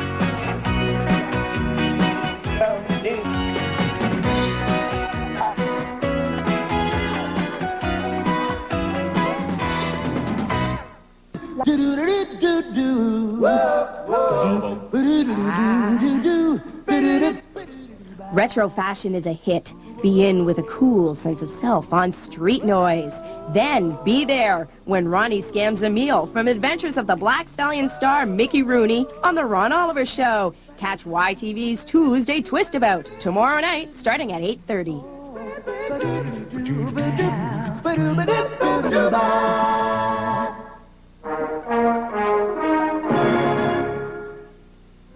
All have fun today on the new Leave It to Beaver. Man's greatest achievement by Oliver Cleveland. Tell me, what is man's greatest achievement? You'll never get it out of me. On your planet, what is man's greatest achievement? Actually, I never really wrote that paper.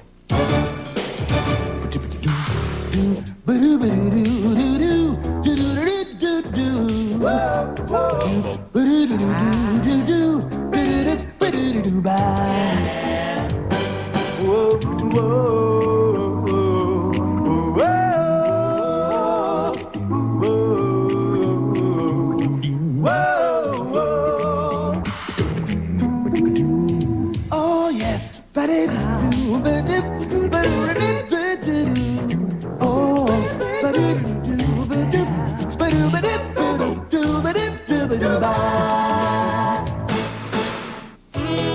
Cleaver's up.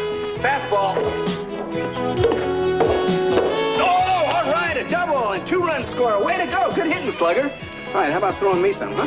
Nah, that's boring. I'm gonna go watch some TV. Wait a second. I pitched to you. You're supposed to. You're my dad.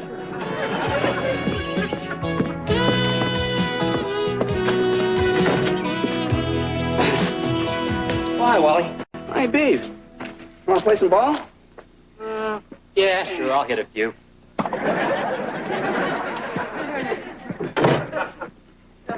Hey, Dad, you busy? Oh, not at all. Hey, how about pitching me a few? I'd love to, but I need you to proof my paper for me. How about after that? Dad, don't beg. It's humiliating. So, what's the paper on? Man's greatest achievement. Everybody in our social studies class has to do one. Mine's on electricity. That's strange. I haven't seen Oliver working on a paper. Oh, maybe he turned his in early. My Oliver. Whoa! Thanks, Wally.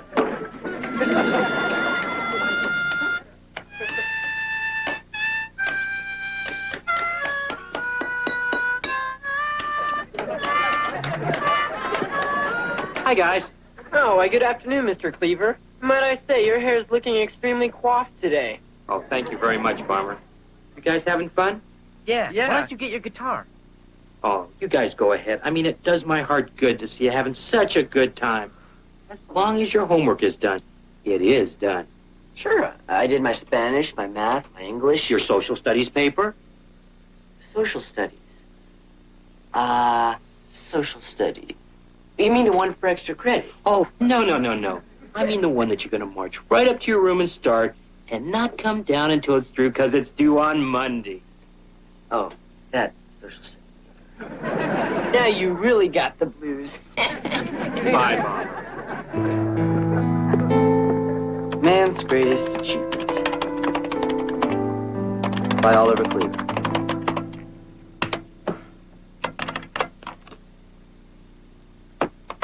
So, in conclusion, that is why this is man's greatest achievement. Great. All I need to do is fill in the middle.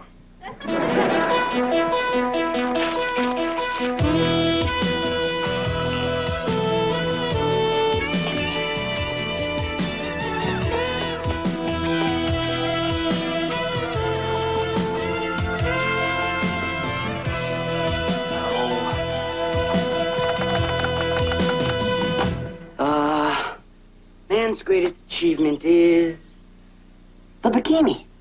I could write 1,000 words on that. Nah, to that last year for history.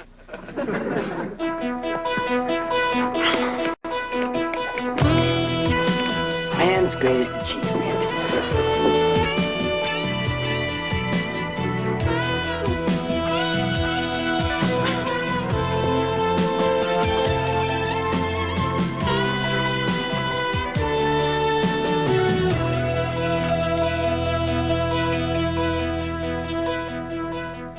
And what an honor it is that the Mayfield Museum has been chosen to display this historical document before it's sealed in a time capsule for 1,000 years. Oh. Yes, here it is, the secret of man's greatest achievement.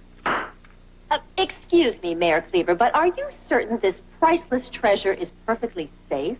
Oh, yes, because even if some dastardly criminal got by our expertly trained guards, the electric eye detects any movement. Oh.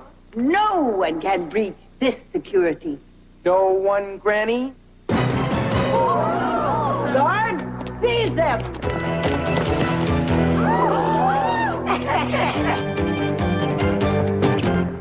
Pretty snappy move, but you'll never penetrate the electric eye. Maybe not.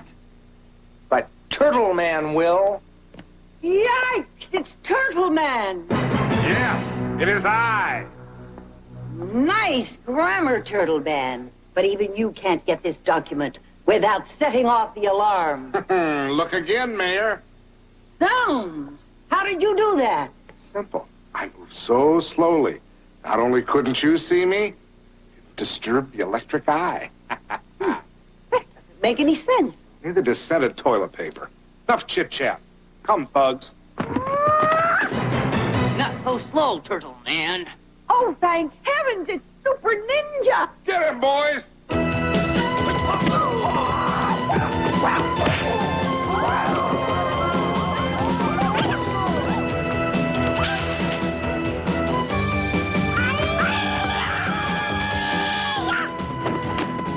Your turtle soup, Turtle Man. Yeah. One spray of this. I turn her over and use it for a dust mop.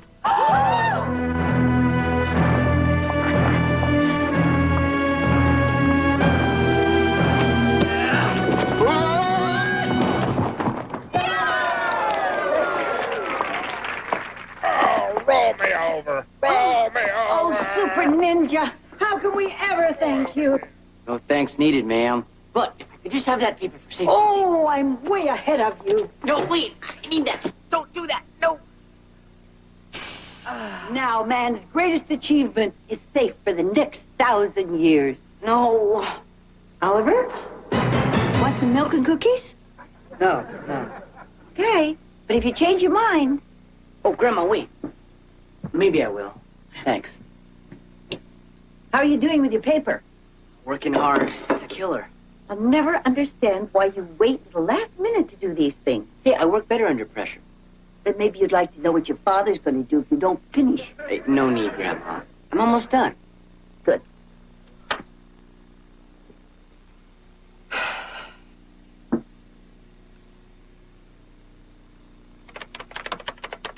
In the long and glorious history of mankind, there is only one achievement that can be truly called man's greatest achievement.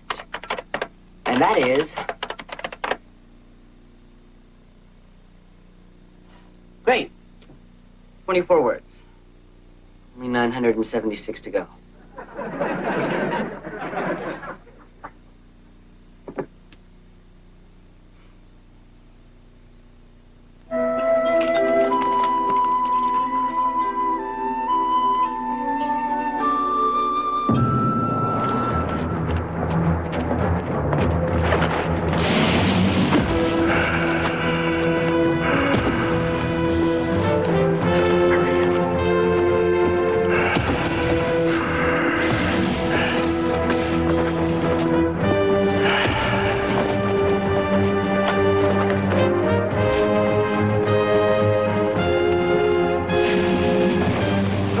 The giant Pluto's gaining on us.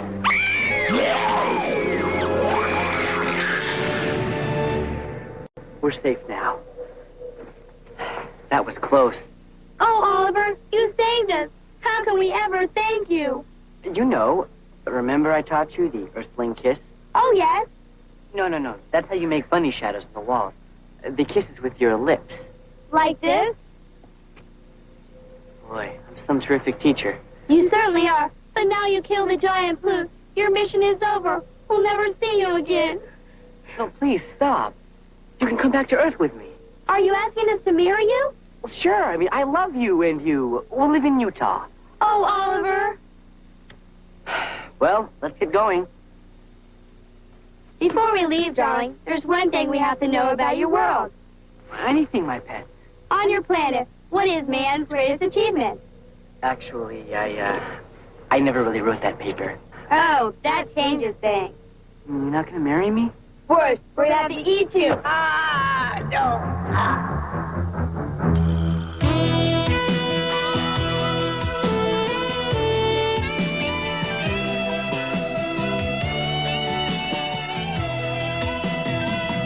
Paper 1, 2, 3. You know you can do it. You're the same guy that read The Old Man and the Sea and did the book report in the same night. Okay. Man's greatest achievement is... the computer. The computer is a tool for accessing and processing information. It was invented by... So much for that subject.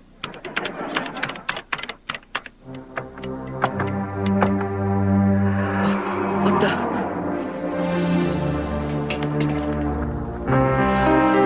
I'm changing.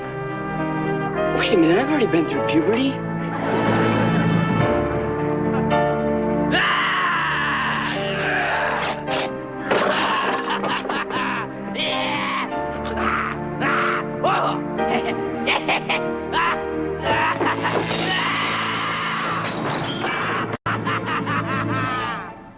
Oliver, what are you doing? Oh, nothing. Just working on my paper. Let's see what you've done so far. No, Dad. You can't look at it yet. You want some help? No, thanks. I don't have time to get into a big argument with you. Okay, but we're gonna have a real doozy if you don't do this one on time. Don't worry, Dad. I know exactly what I have to do. Somebody get the phone.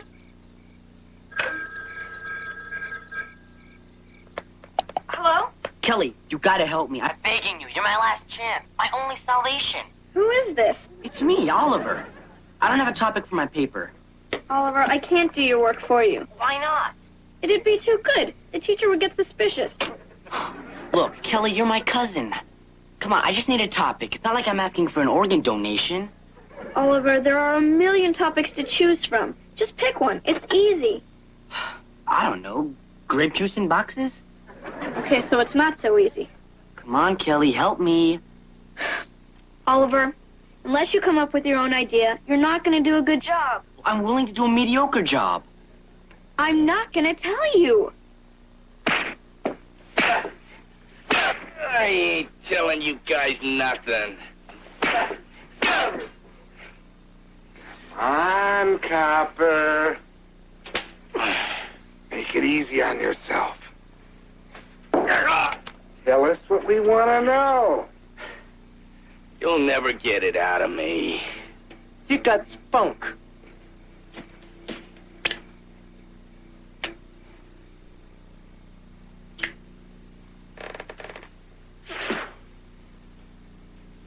We're gonna beat that and the information out of you before Mr. Big gets here. Okay, give him the business, Lefty. You hit him, Righty. I'm getting tired. Tired? He ain't even bleeding yet. You know, you're gonna have to start pulling your weight around here. Tough as that might be. Hey, that's hitting below the belt. On you? Who could tell? Say your prayer, toothpick. Put those rods down, you numbskulls. It's Mr. Big.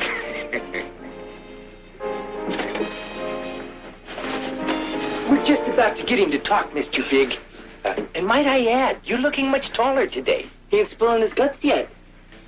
You two are just begging for those cement boots, aren't you? So, you ain't gonna talk, huh, Copper? You'll never get it out of me, Big. Yeah? Well, this is your last chance, tough guy. Tell me, what is man's greatest achievement? Grape juice in boxes. Oh!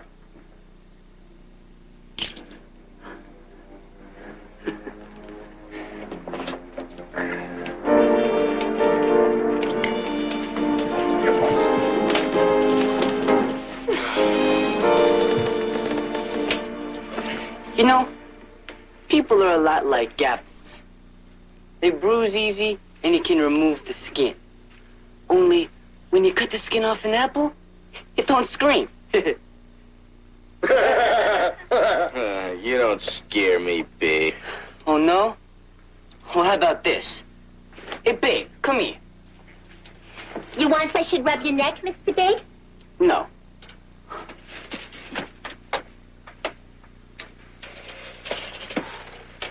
Plant one on Mr. Big.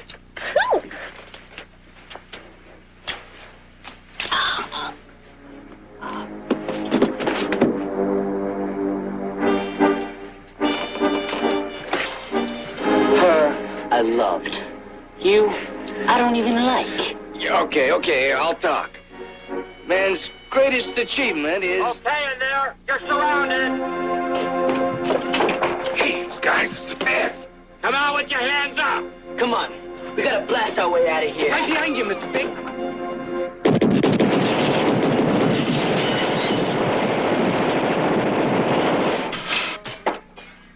Mr. Big, you been hit? No, I'm doing Swan Lake. Please, so I don't die in vain. I gotta know, what is man's greatest achievement? Where you're going, it won't make any difference. Man's greatest achievement was... I've been hit. No, I'll never know. Come against the wall.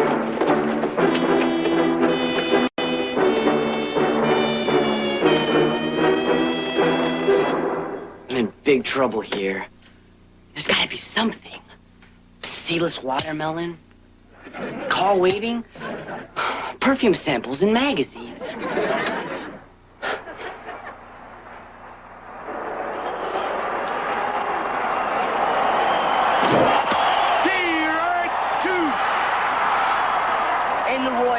down to their last strike here at the bottom of the ninth at the American League playoffs. Miller has been nearly perfect for 8 2/3 innings. But wait, he's being replaced. This is a highly unusual move, but we've seen everything in this series. It looks like batting champion Oliver Cleaver will have to face ace reliever Richardson right after this timeout. Gosh, oh golly, it's the Ollie. You get yours, we got ours. Ollie, Ollie, Ollie, candy bar. Chocolate, cherries, and cashew. Taste just one, you want two. Ollie, Ollie, Ollie, candy bars. He's our hero, best in the game. Go to the store and ask my name for the Ollie, Ollie, Ollie, candy bar. Ollie, Ollie, Ollie, candy bars. This is it, fans. Everything hangs on the shoulders of the mighty Ollie. Tension so thick here you could cut it with a knife. Richardson takes the sign. Here's the wind-up. And the pitch. Cleaver swings and hits it deep to center. What a finish. It's to the track, to the wall. It's off the wall. Cleaver heads for third. They're waving him home. Here's the relay. It's going to be a close play at the plate. What's your call, Blue? Do you know man's greatest achievement? No? Then you're out of there! I gotta think of something. I think I need a break.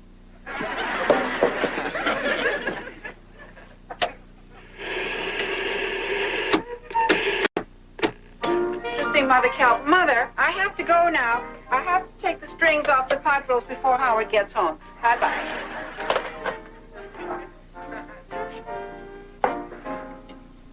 Why are you looking so glum, Oliver? I don't remember any Oliver. Must be that older brother. I'm talking to you, Oliver Cleaver. Me, Mrs. Cunningham? Oh, call me Mrs. C. All the boys do. Thanks, Mrs. C.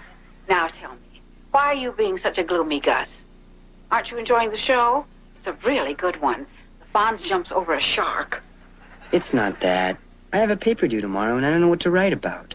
I understand. We had the same problem with Joni. See, Joni takes after her father. She has dark hair and not a very long attention span. Now, Richie takes after my side of the family with red hair and an even temperament. Oh, he was such a good student. Although I always wondered why he didn't get into a better college. Oh, well. Now, what is the paper on? A man's greatest achievement. Well, maybe I can help you. Let me see. Oh, how about Sputnik? Or frost-free refrigerators? Or Holden Permanent? I don't think so. I'm sorry. I have no references past 1965. Oh, it's no use. I'll get an F, they'll put me in a slow class, and I'll end up a bum living in a cardboard box drinking turpentine. Nonsense, Oliver. You can do that paper, and you're going to do a beautiful job. And do you know why? No. Because you have a wonderful imagination. And if you just apply it to the task at hand, I know you'll do just fine. You really think so? I know so. But pay attention to your spelling and your punctuation. All your errors are just carelessness. Now run along and get started. Mrs. C? Thank you. You're welcome, Oliver. Now get back to work.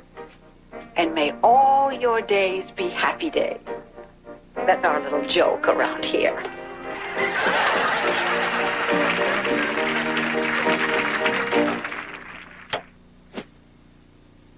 She's right. I can do it. Man's greatest achievement is the use of his imagination. It allows him to dream dreams that may one day become reality. Before you can conquer space or harness electricity, you must imagine it. Imagination makes all things possible.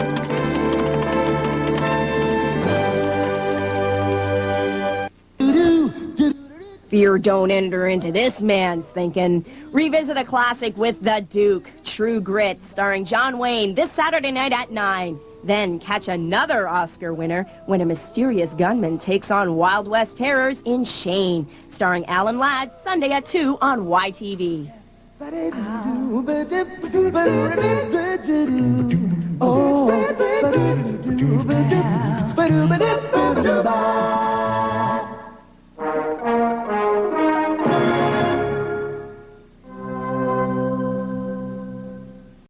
Please welcome Carrie Myers. She's really cute. My name's Bomber Haskell. I've heard about you. Hey, are you nuts? Stop this!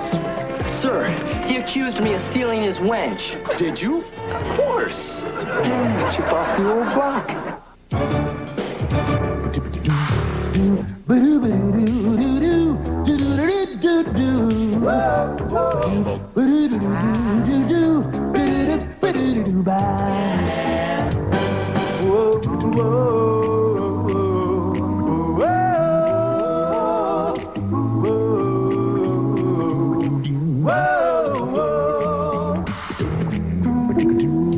Oh yeah,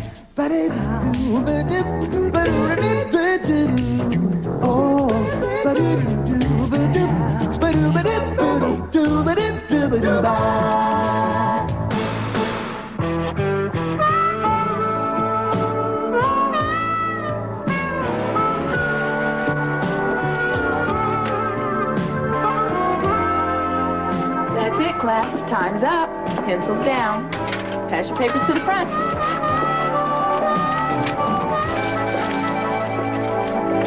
Eisenhower was a general before he became president?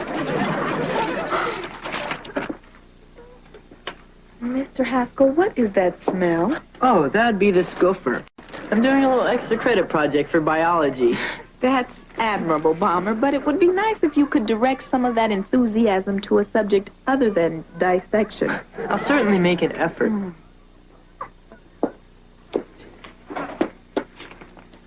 So how do you think you did? Hey, Susie, how'd you do on your test? I think I aced it. Better than I had hoped. Class, I'm sure you all heard about the unfortunate fire that took place at Lake Highland Academy. So, for the rest of the semester, we have a new student. Please welcome Carrie Myers. Carrie, you can have a seat right here. Man, she's really cute. Hey, Cleaver, scratch our plans. I think I'm gonna have my hands full this afternoon. Right, you don't have a chance with her. And you do? Look at it this way. Like father, like son. Enough said.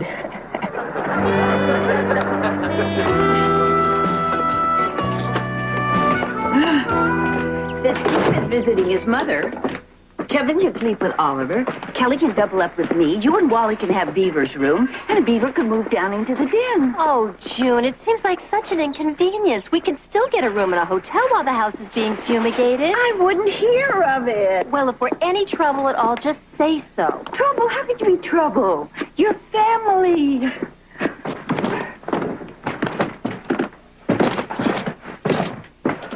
Are you sure my suitcase isn't too heavy for you? No, a hernia is a small price to pay for you fixing me up with Carrie. Oliver, girls like guys who are out front and have the courage to ask them out for themselves. Great. So you'll help me? I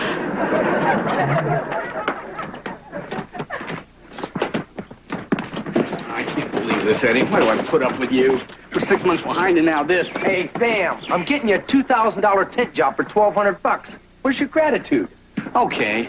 Thank you for remodeling my house with termite-infested lumber. Man, was that so hard? Look, I want the job done fast, I want it done right, and I'm not paying a dime. Okay, I'll take care of it. In fact, it's in the bag.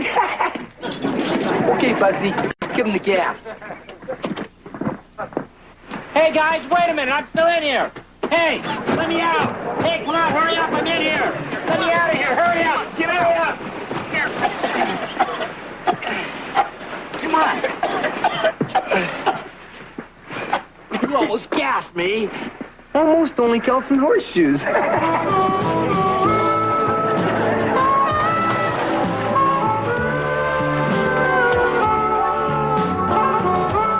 Right, everyone.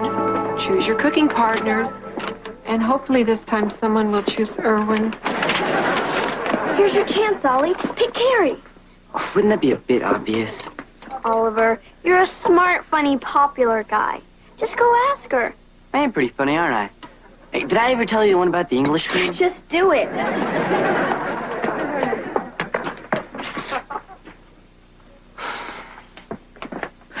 I can't believe you missed another chance. Now just go over there and ask her out. I can't. Why not? Look, a guy cannot ask a girl out when he's wearing an apron. Gee. Carrie, could you come here for a second? What you going to do that for? What's up? Oliver, don't you want to ask Carrie something? Have you heard the one about the Englishman and the podiatrist? Yes, but that's not what I was hoping you'd ask me. I was hoping you wanted me to go to the soda shop with you. Yeah, that too. Great. The actress is cool. Hey, when you got it, you got it.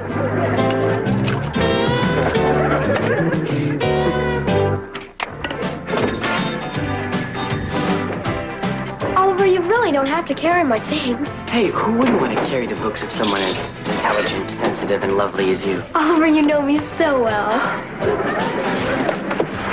I'll go get us 2 sodas. Make that 1 soda. 2 straws. Hey, Carrie and I are sitting over here if you need me.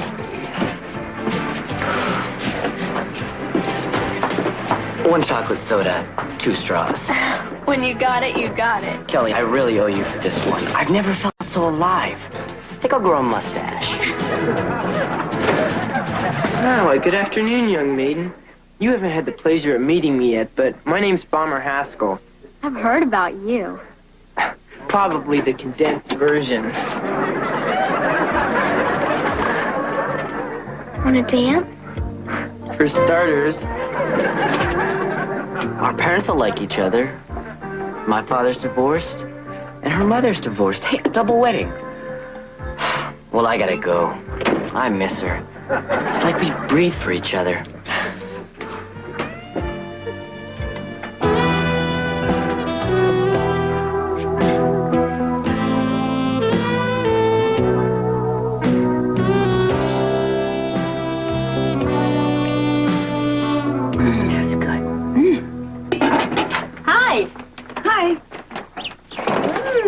Smells good.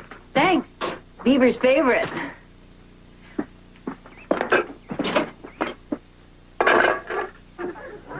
It tastes good, too. Except it needs a little more salt. Mary Ellen, if you'd like to help, why don't you cut up the vegetables for the salad, and I'll go and finish the laundry. Well, I'd be glad to, but I put it all in the dryer before I went to the store. Oh, not my silk blouse. That was silk. and even though we've only known each other for 3.5 hours, I feel I can share this with you. Have a seat, my little passion flower. They call this reflexology, an ancient Chinese science that believes every part of the body is linked to a nerve ending in the foot. This particular part represents your liver. Oh, Bomber. I see you're adapting to civilian life better than we'd expected. Carrie, this is my older and highly envious brother, Frederick. My pleasure. Now, if you two can take this clinic into another wing, I've got band practice. You're in a band? Yeah, try not to faint. You 2 children run along. Oh, and, Bomber, be sure to wash your hands before making dinner. Ah, boys. Eeny, meeny, miny, mo. My truck gets washed by this schmo. Sir, I'm entertaining. Not to me. Go wash my truck. In the words of General Douglas MacArthur, I shall return. I'll be here.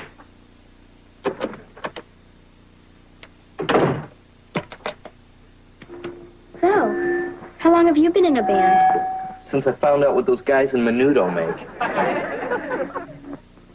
Are those blonde highlights natural?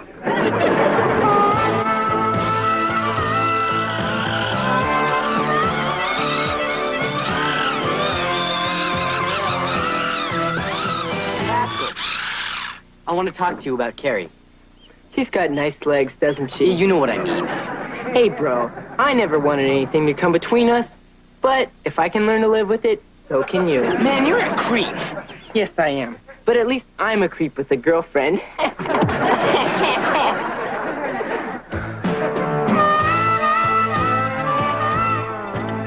To my liver. To my liver.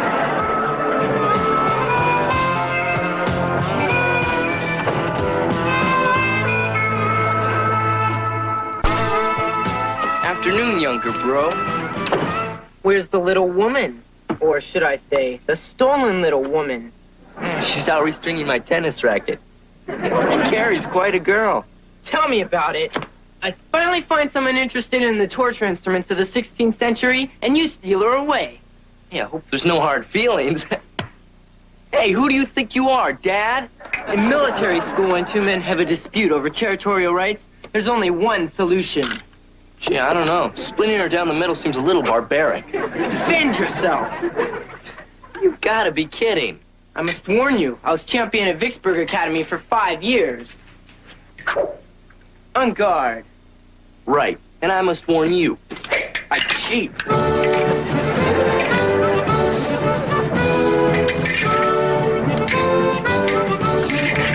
This is for the time you ripped the eyes off my teddy bear. Hey, it was for your own good. Kids in military school shouldn't have teddy bears. Mom, help! Now the battle is truly joined.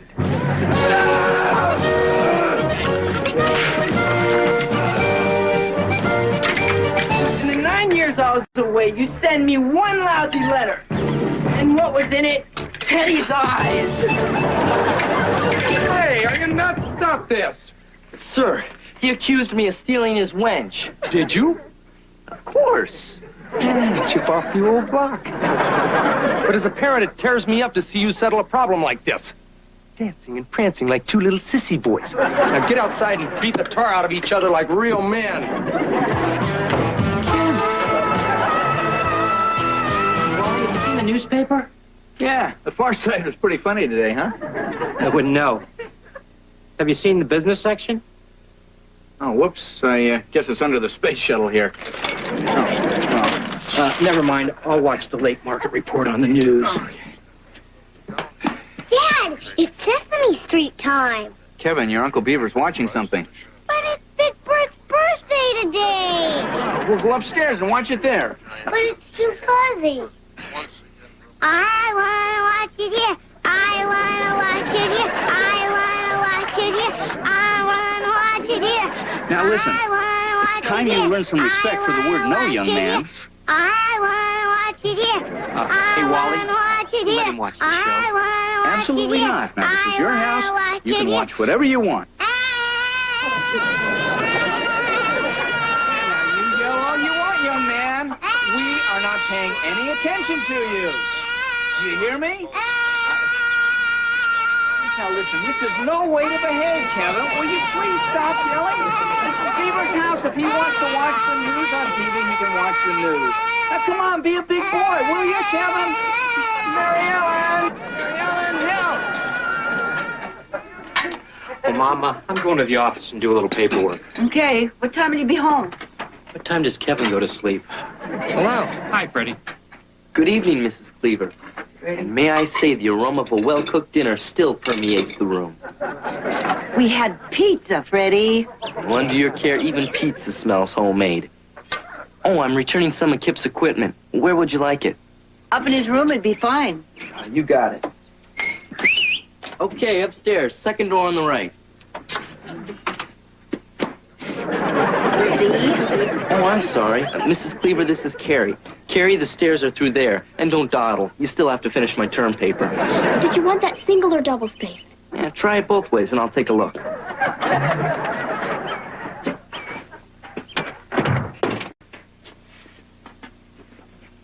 She's quite a little workhorse, isn't she? She's gonna make someone a wonderful wife someday. Freddie, sit down. You should be ashamed of yourself, stealing your brother's girlfriend like that. I must object to that accusation, Mrs. Cleaver. You know I'd never do anything to bring pain or suffering to my newly repatriated brother. Oh, Freddie, who are you trying to kid? Not your fault you don't know how to treat a brother. You've never really had one. Brothers, cellmates, the relationship is the same. Survival of the fittest. Farmer needs you to show him the ropes, to set an example. Look, I'm sorry, Mrs. Cleaver, but we're not like Kip and Ollie.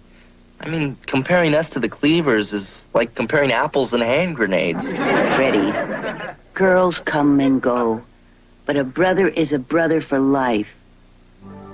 I know you love each other. We do? Of course you do. I know how much you missed him all those years he was away. He was cute when he was little. And he's still adorable. In a Haskell sort of way. Look, if you'd make the effort and try and get to know him, I'm sure before you'd know it, the two of you'd be just like brothers. Well, that's a lovely sentiment, Mrs. Cleaver. But other than sharing the same sock drawer, we really don't have much in common.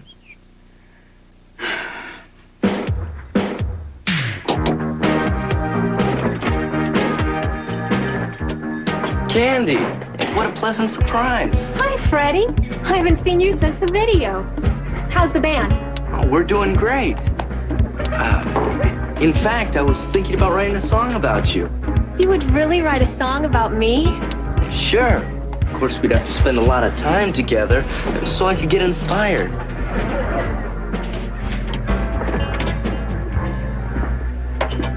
Freddie, I finished your term paper on Lillian Hellman, 27 pages, plus bibliography. Thanks, kid. Yeah, I was thinking about using a harp solo to symbolize the gentle slope of your neck. There were 97 footnotes. Nice job. Maybe some jungle drums in the background to represent the passion that swims within your ample curves. Do you want me to proofread this paper again, or rip it up and stuff it up your nose? Excuse me. Look, I appreciate your assistance, but you're beginning to interfere with my personal life. I thought I was your personal life. You. Stop being so selfish. Think of the bigger picture. There's so many of you, but only one of me. So each of you get me, but only for a short period of time. Well, your time is over. But I don't want it to be over. Look, this is beginning to turn into a love-hate relationship. You love me, and I'm beginning to hate you. But I thought we'd be together forever. Or at least until I showed you off to my girlfriend. Well, it's just not to be. So go on with your life and take along these golden memories of me, your first love. By the way, nice choice.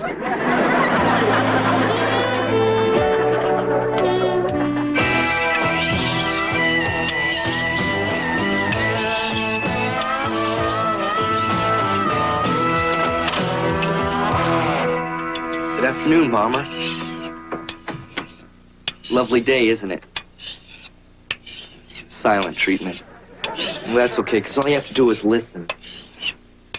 I've been thinking, no girl is worth fighting over with my brother. I vowed to be a kinder, gentler Freddie. That's why I dumped Carrie. You did? Well, she meant the world to me, and it was an excruciating sacrifice. But when you get right down to it, girls come and go. But a brother, he's a brother for life. I misjudged you. I'm not sure I believe you, but I misjudged you. Bomber, we share the same name, the same room, but we're not really brothers yet. But it's not too late to start trying. You wouldn't lie to me, would you? Yes. But not this time. Brother. Bro. What is this, a Greek freighter? Break it up!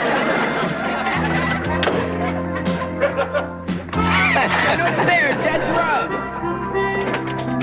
Hey, you better lock up your daughters. The brothers Haskell are on the loose. Hard to believe I was ready to drive my saber through your larynx over some little mass of flesh. Albeit extremely soft flesh. Any regrets we cut her loose? Nah, I can't believe I ever wanted her. Who would?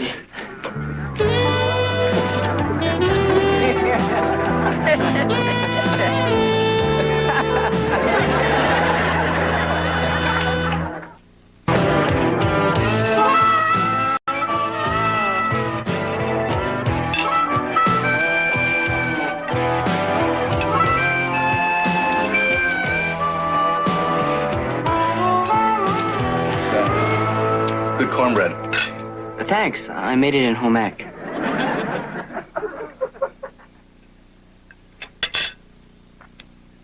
Well, as long as no one else has anything to say, I have a few things on my mind.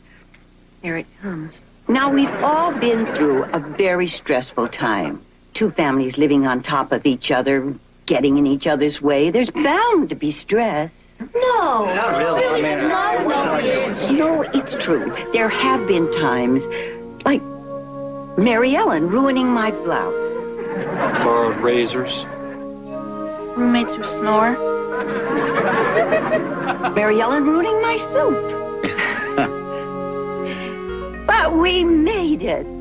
Without any voices being raised, without any tempers flaring.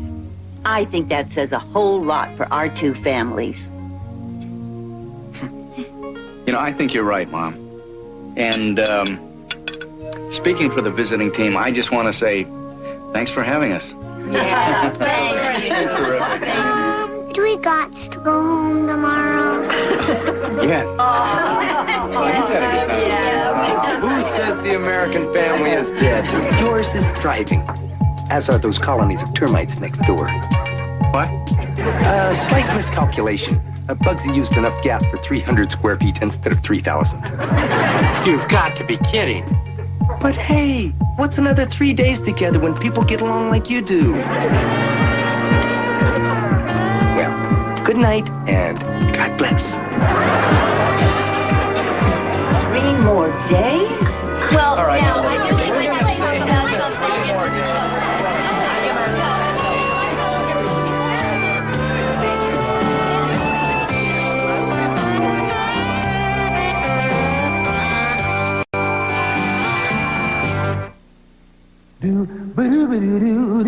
In this world, there are many windows, and each one brings us a new life perspective. Explore the inner workings of the child's mind in the Canadian premiere of All Our Children, tonight at 9:30 Eastern and Pacific on YTV.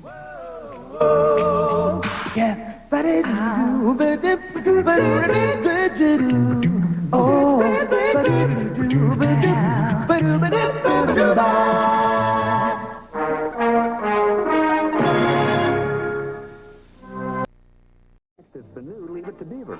Oh, Pamela, this is my brother, Theodore. Oh, the Beaver. Are you Peruvian? Oh, honey, I think she's just what he needs. She's sweet, intelligent. Well, then she should love the beef. Mom? Hi, Ollie.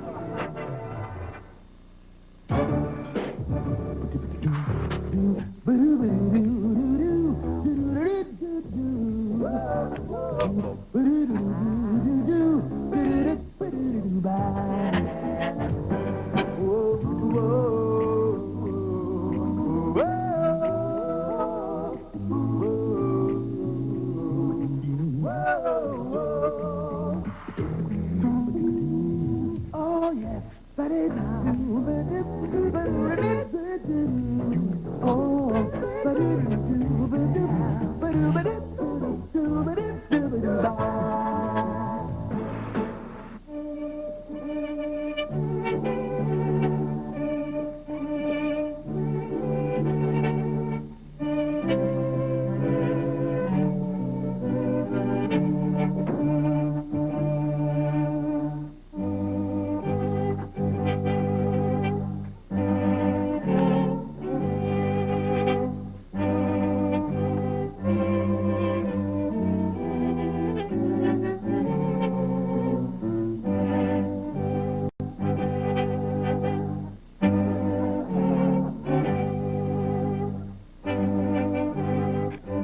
Here you are, Beav. The day you've been waiting for all these years.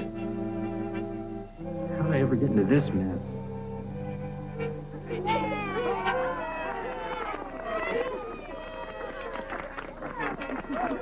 Five candles. Big deal. Everybody line up for cake. You ready? Okay. No pushing, no pushing. Oh, Miss Pamela, you're a guest. You don't have to help. Although I don't know what I would have done if you hadn't gotten that gum out of Becky's hair. Don't worry. When you teach preschool, you learn to get the gum out of anything. I'm just sorry I couldn't stop her from putting it back in her mouth.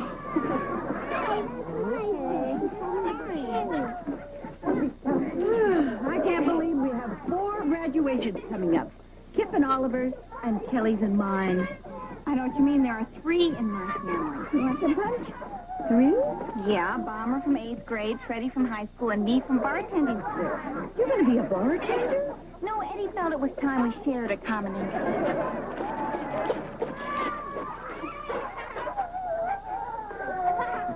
Here she is.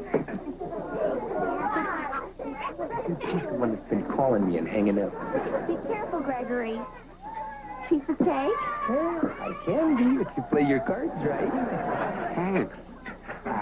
I'm Edward Haskell. Who might you be? Oh, I'm Pamela Derry, Kevin's teacher. Well, how would the teacher like to learn from the master? I'm Clarence Rutherford. Oh, a pleasure. Well, it was nice meeting you. Hey, Teach, where you going? This is the high rent district. I've got to go help Mrs. Cleaver with the cake. Oh, that's tight. Hey, look at the rhinoceros. So, Kelly, the 8th grade valedictorian, huh? Yeah, I get to make a speech and everything. And make a tape of it. It might be a great advancement in the treatment of sleep disorders. Very funny. So strange to you. Who wants yours? Who wants yours?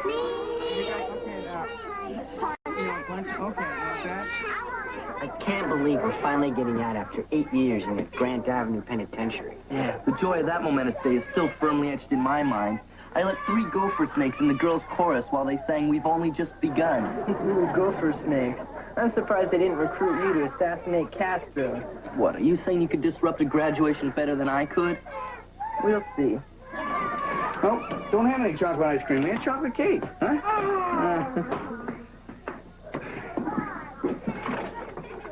Hi there, Buster. It's party time with Steve. Nice opening, Beaver. But you're off the hook. Marco the magician just showed. Can't you tell him to disappear? I spent 40 minutes putting on this outfit. Where are the paper towels? We had a little accident. Oh, which kid? Mr. Rutherford. I'll take care of it. Oh, Pamela, this is my brother, Theodore. Oh, the Beaver. You've heard of me? Yes. Kevin says when you play games with him, you always let him win. Unlike his father. Yeah, Wally never let me win either. Do you wear that outfit a lot? Oh, well, every once in a while I entertain at the children's hospital. Or when I take a client out to dinner.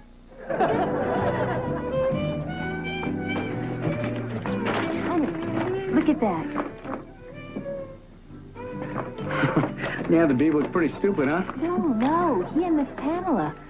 I knew they'd like each other. Come on, honey, they're just talking. Look, he really likes her. How can you tell?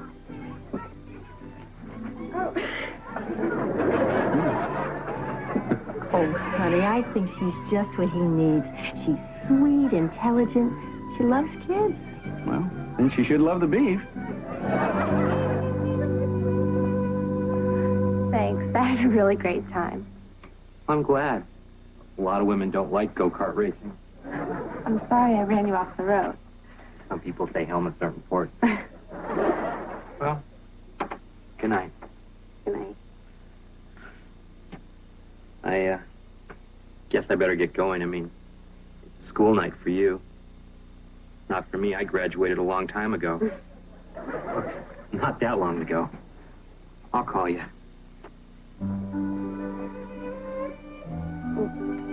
Aren't you going to try and kiss me goodnight? Well, I never know whether I should try on the first date or not. I mean, if I don't, then you might think I don't like you. But if I do and you didn't want me to, I'd really feel like a jerk. Can I come in? Not yet.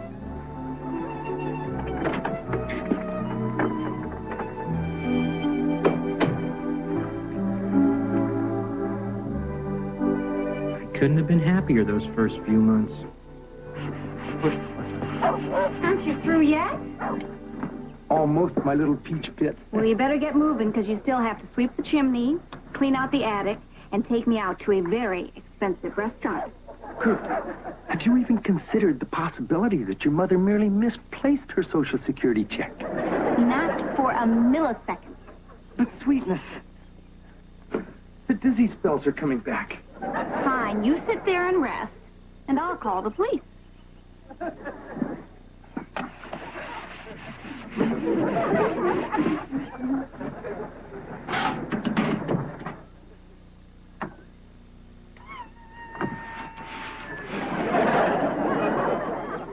Hey, short stuff.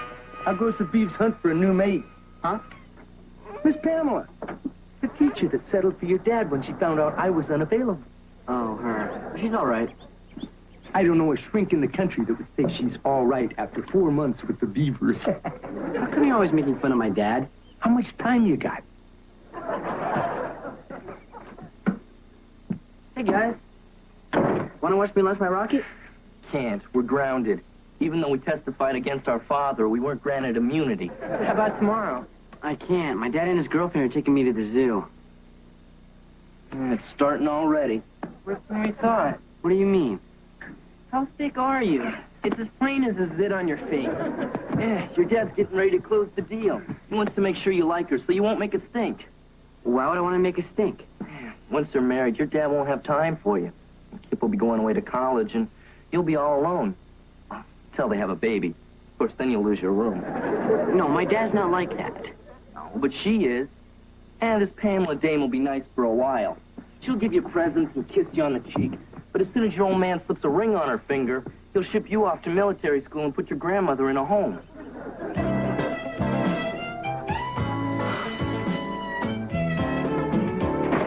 You know, Oliver, you played a great game. But I've told you before, I'm your coach. Don't ever run through my stop sign. But, Dad, I was safe and we won. That's not the point. You made me look bad. Hey, look, there's Pamela. She changed her hair. Doesn't she look great? Well, Hi. Hi. How you doing? Hi, Oliver. How was the game? Great. We won 6-5. Oh. Daddy, can I go play a video game? Yeah, sure. I need some money. No, thanks. Dad, can I have some quarters?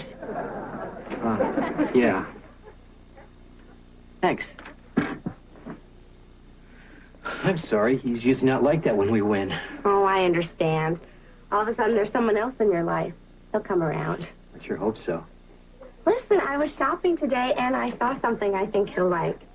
Mind if I give it to him now? Kind of an early graduation present. Of course not. What'd you get for me? Well, that's not too bad. The machine's busted. Took me 3 quarters to figure it out. Well, maybe this will cheer you up. Happy graduation, Oliver. Oh, great.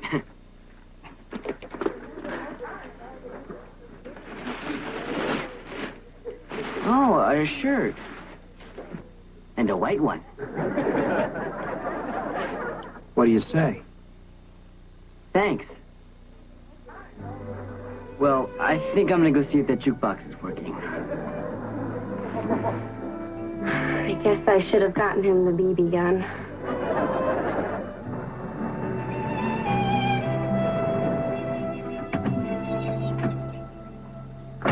Oliver? Oliver, where do you think you're going? Kelly's. No, we're going to the den and discuss the way you've been conducting yourself. What? Pamela went out of her way to get you this present. I thanked her. It was the way you thanked her. Dad, give me a break. It's a shirt, not a BB gun. What's the big deal anyways? She's very important to me. So what's that supposed to mean? It means exactly what it sounds like. Look, just because you may like her, it doesn't mean I have to. Oliver. Hey, Ollie, what'd you do with your extra ticket for graduation? I don't know. Well, you better find it. Someone else needs to use it.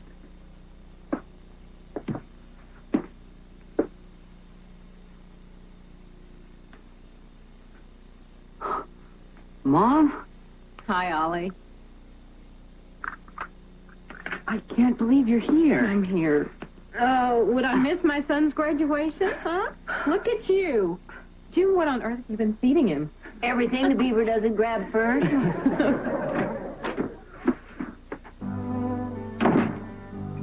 Hi, Beaver. Kimberly. It's good to see you. It's good to see you, too. Boy, Mom, I'm glad you're here.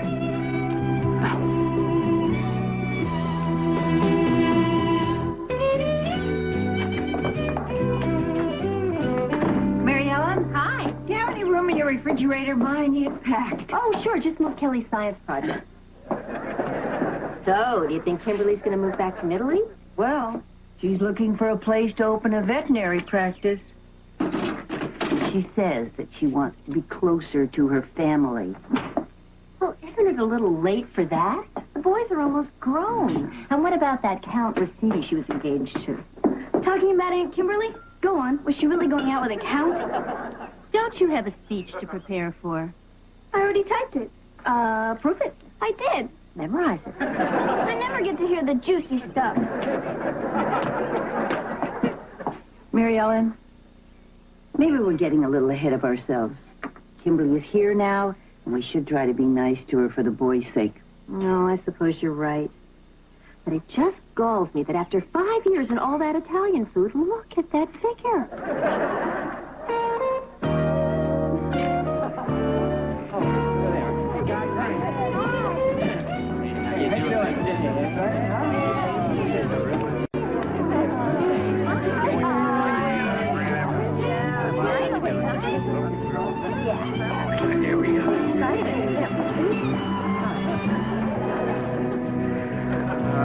Kimberly, this is Pamela. Pamela, this is Kimberly. So you're Theodore's ex-wife? Yes, I am. And you're Beaver's... Yes, I am. We must face the hypnotic spell of apathy eye to eye and overpower it. There are some who say we Americans have lost our greatness, that our country is inexorably sliding downhill, that because of our innate selfishness, we no longer are willing to make the sacrifices necessary to keep this nation great. That was at his ankles. Are you blind? Take our place. As individuals, we can make a difference. Thank you very much. Very good, Sally. Congratulations. Michael Clark. Congratulations, Michael. Kelly Cleaver. Congratulations. Oliver Cleaver. You made it. Congratulations.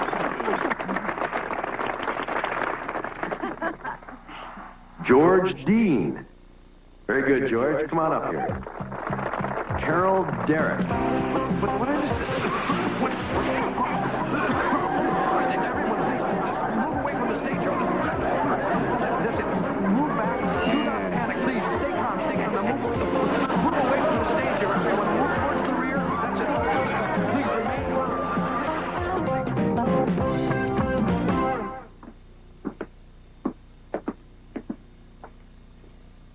Hey, so it's off to college, eh, Kip? Yep. Say, did I ever tell you about my college days? If I said yes, would you believe me? Oh, it was unbelievable. 60-page paper, 12-page report, hours and tons of homework every night. Oh, how'd you get through it? Yeah, I didn't. I dropped out and went to work for my father. Oliver! Come on, hurry up. We want to get these pictures taken before everybody gets here. How come you're not wearing the shirt that Pamela gave you? Beaver, don't you like the shirt I got him? I get it. Oh, hi, Pamela. Come on in.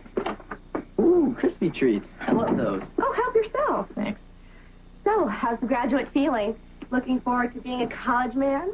Absolutely. I mean, college is the best time of your life, right? Well, actually, I remember 60-page papers and 20-page papers and hours of homework. Yeah, senior year. No, first week. Hi, Pamela. Come on, Kip. Let's go get some pictures of the family. Oh, excuse me. I'm ready. Okay. We need to get in, everybody. All right. 1, 2. Are we all in? Okay, everybody. Belly button. All right, we're going to do another one, okay?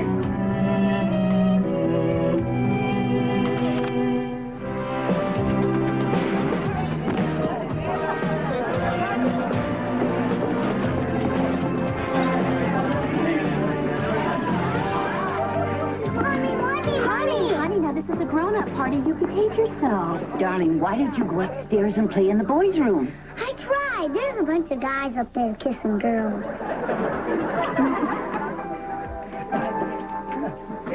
So, what's a good hunk of meat cost in Italy? Let's dance. So what do you give it? 2, 3 more weeks? What? Beaver and his little friend. Little friend? He really likes her. Oh, come on. What could they possibly have in common? Hey, Kimberly, lay off the Beaver. You left him in a tough spot. He's done a hell of a job raising those 2 boys, so don't rock the boat. And for God's sakes, let me lead.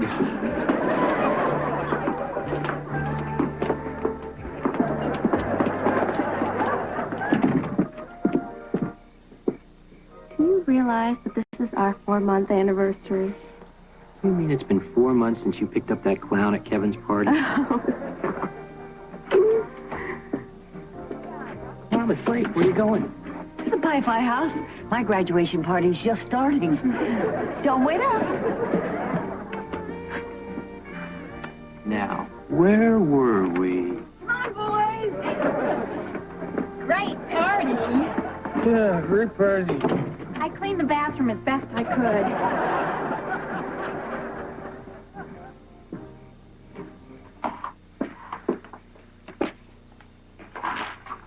Well, Eddie sure hasn't changed. Pretty pathetic, isn't it? Beaver, you know, I've been meaning to tell you. You've really done a great job with the boys. Oh, it was a lot of work, but well worth it. Well, I think you should be very proud of yourself.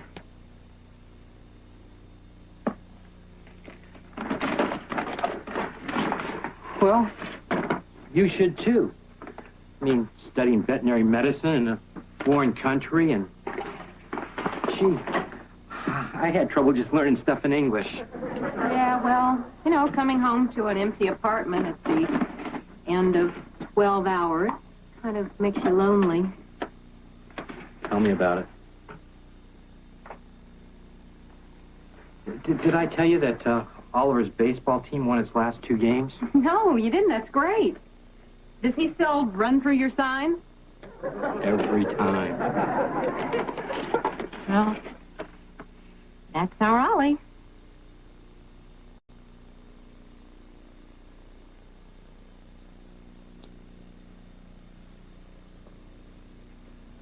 Beaver, our wedding album?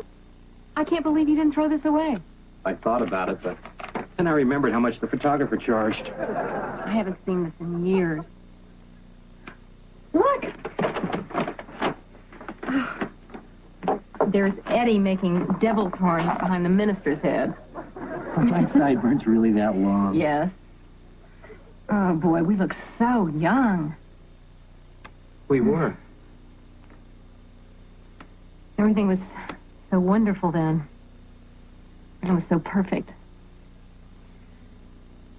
Beaver, I always thought we'd be together forever. So did I. I'm sorry. Kimberly, don't. Beaver.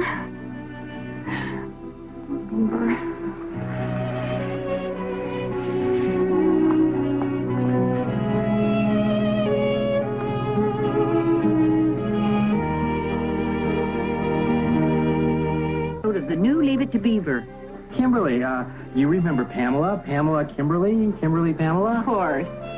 Kevin's teacher. My dad's getting married. That's great. Oh, my God. Hey, guys, how's it going? You guys really got me. I never expected a bachelor party. Hey, we never expect you to get married again.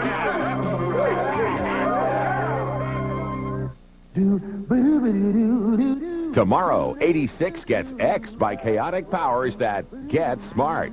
Then, Guilty by Suspicion stars George Wendt and Oscar nominee Annette Bening chat with Laurie Hibbard on Rock and Talk. Tomorrow afternoon at 5:30, let the good times roll here on YTV.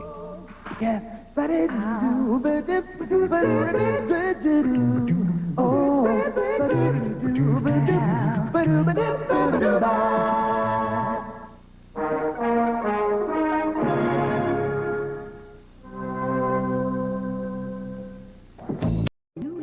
either.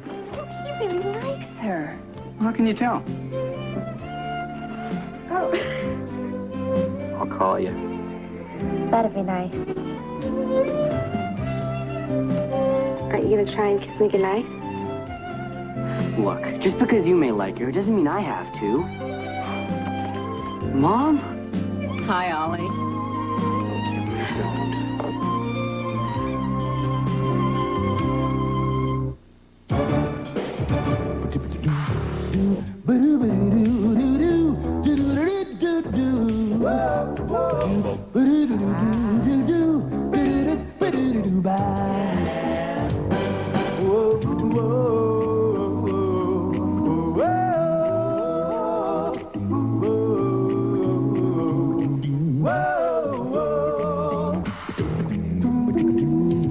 Oh yeah,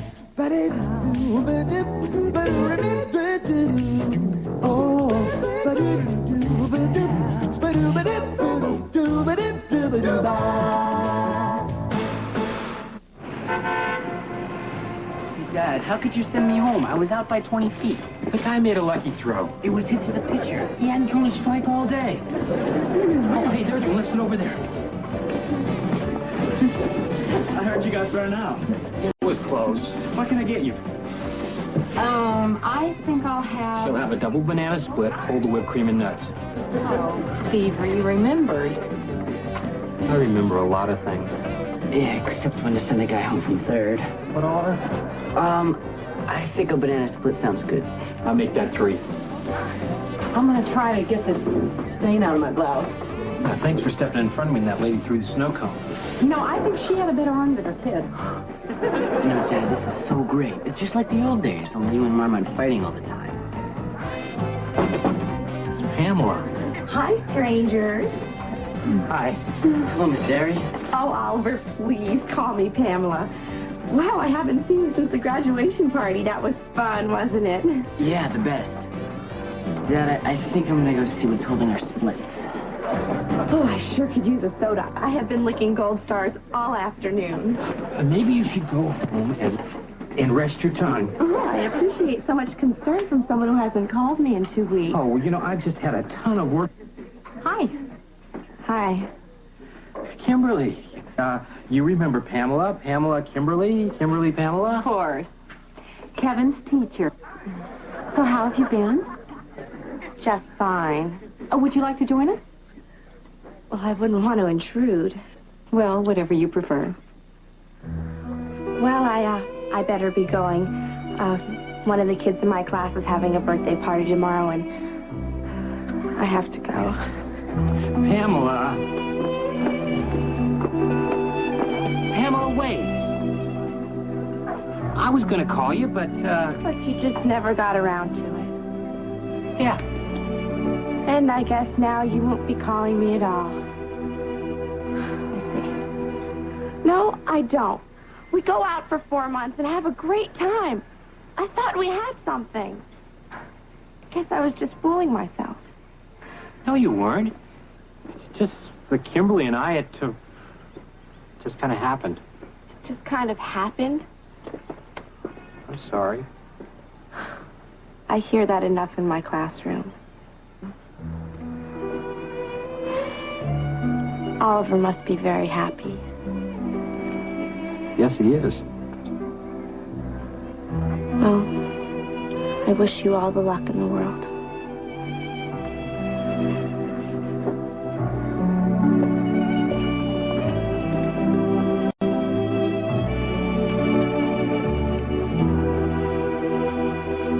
Hey, Dad, our splits are here.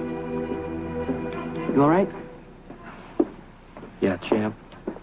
Everything's fine.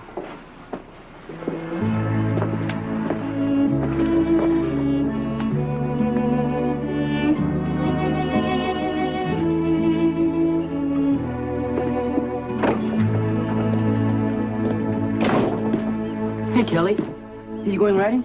No, I have an interview to be a lawn jockey. Ha ha. Look, you gotta swear on your horse's life that you won't tell anybody what I'm about to tell you. I already know where Mr. Haskell was last weekend. No, not that. My dad's getting married.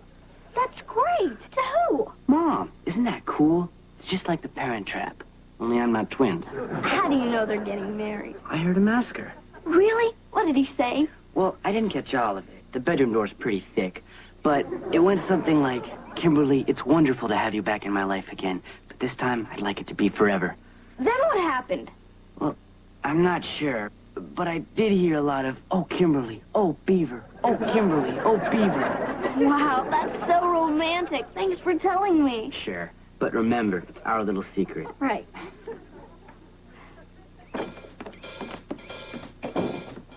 Okay, Kelly, all set?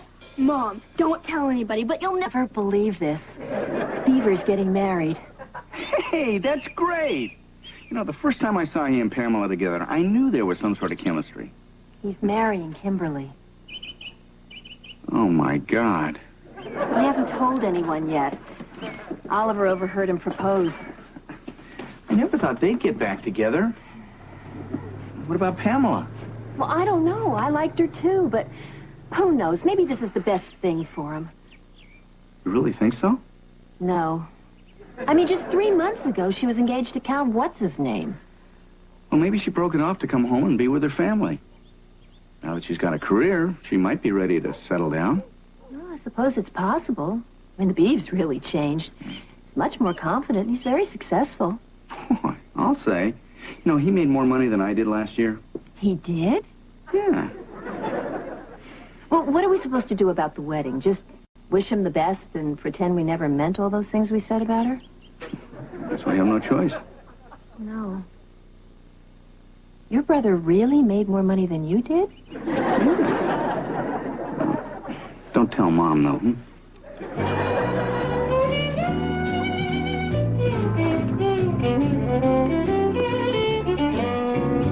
Kevin, why didn't you hand in your finger painting? Because I painted Bubba's face. Well, why would you do that? Because I couldn't catch Megan. Why don't you love Uncle Beaver anymore? I'm very fond of your uncle. I just don't think he feels the same way about me. Why? Because he's a big poop. I mean, sometimes people change how they feel about each other. What do you mean? Well, remember when you and Becky McDonald used to play every day? Yeah, until that Bobby Leopold got it in our class. Is Uncle Beaver playing with Bobby Leopold? No. But he found someone else he likes better than me. But no one plays Simon Says like you. Oh, thank you, Kevin. Why don't you get a new boyfriend? Well, Buzz likes you. He always tries to look up your dress at nap time. yes, I know. But I'm not ready for a new boyfriend. It's gonna take some time to get over your uncle.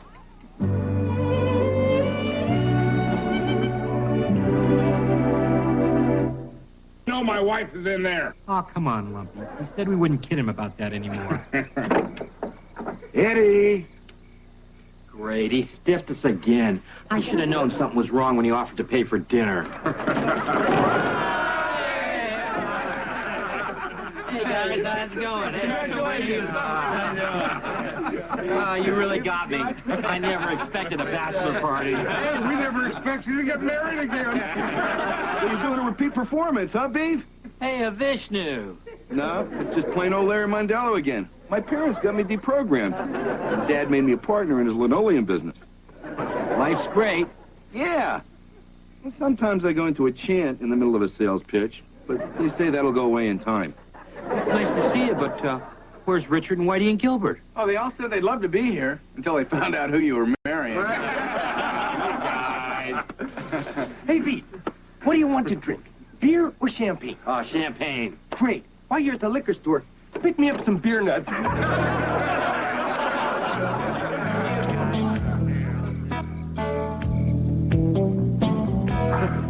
To the best partner I've ever had. And the only partner I've ever had. Gee, that's funny, Lumpy. Who helped you? No one. Honest. Hey, look at these. Well, those are neat. Hers again and his again. Hey, they're perfect. I think he liked mine best. What's this one? It doesn't have a card. Oh, that's mine. Tiles? Good enough there to cover a 12 by 15 room easy. If you need more, though, I can get you a discount. Hey, Larry, what a guy. Heck, Beav, you're my oldest friend. Hey, guys, thanks for coming. This really means a lot. Hey, let's have a toast. Yeah. When Beaver and Kimberly were first married, for some reason it just didn't work out. Since then, he's met every challenge head on. Now, he and Kimberly have found each other again. And if ever there was a guy who deserved to be happy, it's my brother. To the Beav! To the Beav! To the Beav! Yeah! Hey, let the good stuff begin, huh?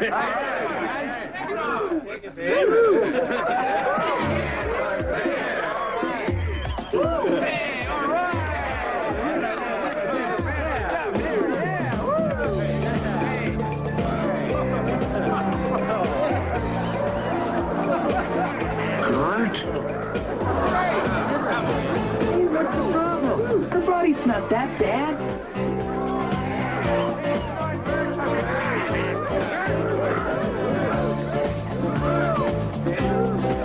Yeah, come on, take it off.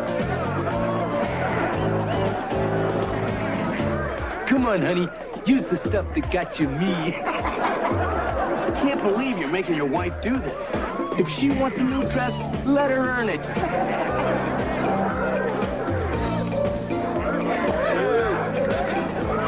Come on, Gert. Yeah. Shake that little money maker.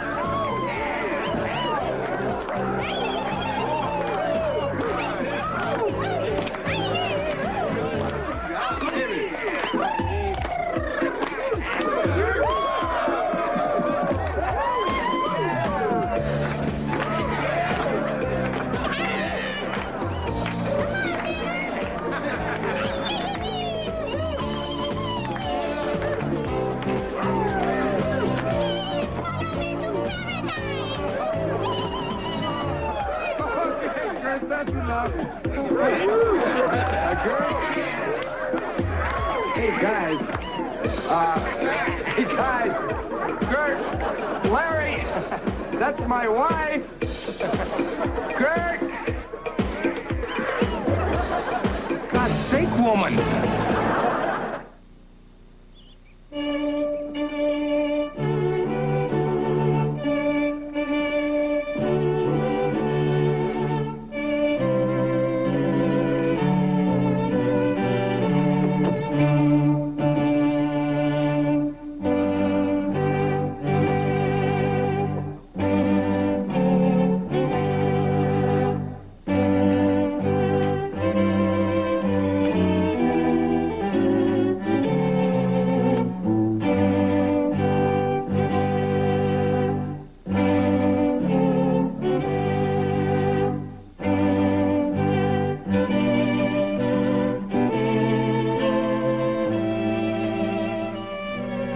I hope nobody can tell how much my palms are sweating. Why am I so nervous? This has to be the happiest day of my life. So if this is the happiest day of my life, why am I faking a smile? Family and friends, we are gathered here to share the joy of Kimberly and Theodore on this momentous day. When two people meet and fall in love, it is special. To discover someone and fall in love again, it is indeed a blessing to be cherished. Do you, Kimberly, take the Beaver to be your lawful wedded husband, to love, honor, and obey in sickness and in health? Oh! Let him up. Augusto. Augusto? Who's Augusto? That's her ex-fiancé. Sei tu l'amelato? Augusto, cosa fai qui? Toi. Excuse me, pal. We're a little busy here. E questo il Beaver? Sì. Ma non capisco. Come back to Milano with me and live the life of a goddess on earth. Augusto. Beaver, mi dispiace molto. Speak English. Beaver, I'm sorry. You're the last person on earth I'd ever want to do this to, but... Wait a minute. Not this time. I've been standing through this whole ceremony wondering if I'm doing the right thing. And you know what? I'm not. You know, we're kind of getting away from the concept of a special event. Butt out. You would walk out on me? You see, that's just like you. You always were so wishy-washy. Wishy-washy? Yes. I mean, you're the one that's running away with Count Rigatoni. You know, I cannot believe I almost married you again. I can't believe I ever married you at all. Oh, you haven't changed a bit. You always have to have the last word. No, I don't, and your hair looks stupid. Well, at least I have a human name. Oh, I haven't heard that since the 3rd grade. Well, you're in the 3rd grade. Come, Augusto.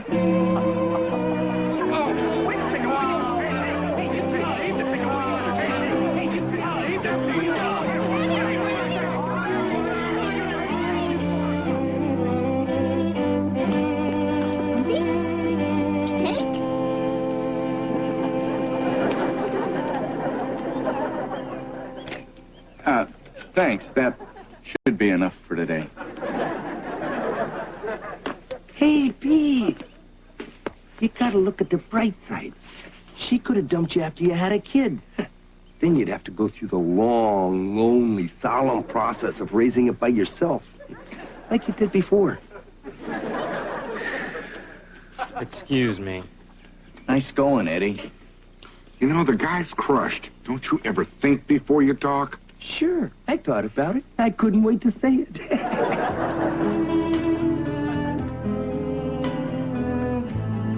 How you doing? I'm okay. Remember, these things happen for the best. I know, Mom. Caterer just told me the same thing.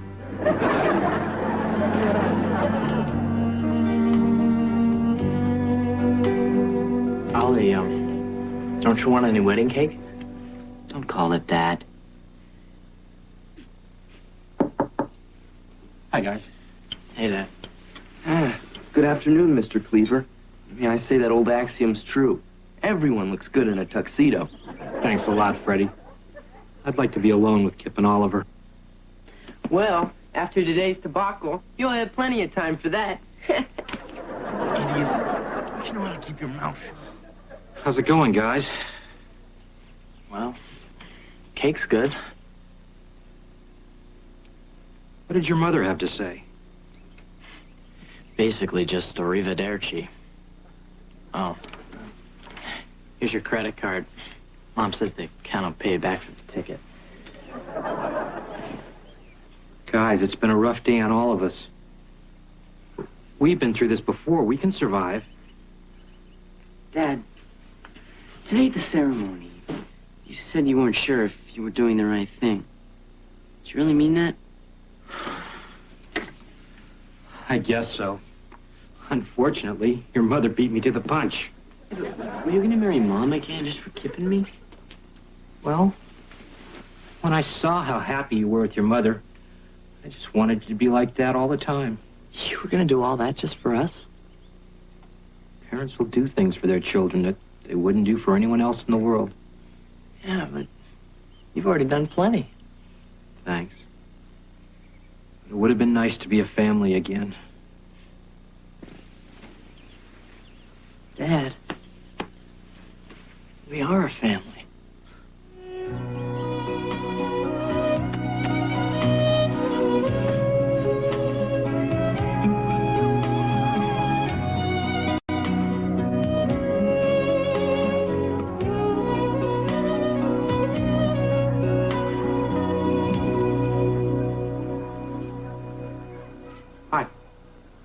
Hi. What are you doing? I'm scrubbing tables. I can see that. I mean, what are you doing when you're done? Well, I have to go buy some baby chicks so the kids don't find out what really happened to the incubator. So, the vet left town? How did you know about that? Kevin told the class on story day. He does a pretty good Italian accent. I was, going to call, but I just never got around to it. Look, what happened between us, I didn't handle it very well. Oh, you really shouldn't be so hard on yourself. My kids are very important to me. And when Kimberly came back, I guess I just blew it. No kidding. I'd really like to try again. I bet you would. I guess there's nothing I could say that would change your mind. Beaver, everyone hopes to find someone to share their life with. And I thought I had with you. And all of a sudden you just disappeared. So how am I supposed to feel? Do you expect me to pretend all this never happened? I was hoping. Look, I know I made a mistake, but I'd do anything in the world if you'd just give me one more chance, even if I don't deserve it. Well, I don't think we could just pick up where we left off. But maybe we could start over, with no promises or expectations. Kind of like a second first date. Except this time, don't forget your wallet. Deal. How about Friday night? Can't, I'm busy. Oh. What about Saturday? Saturday's good. Well, great. I'll pick you up at 8. Beaver? Aren't you even gonna try and kiss me?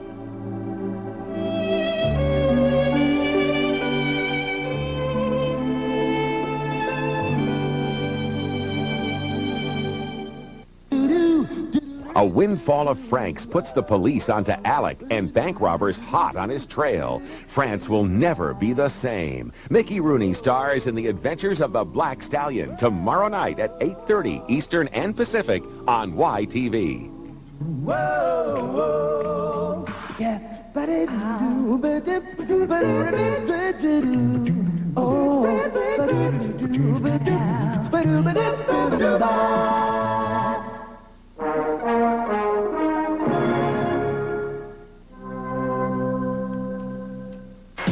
Beaver. Attention, everybody. Our guest of honor is here, okay? Mr. Facundo has arrived. This is Kip, and this is Oliver.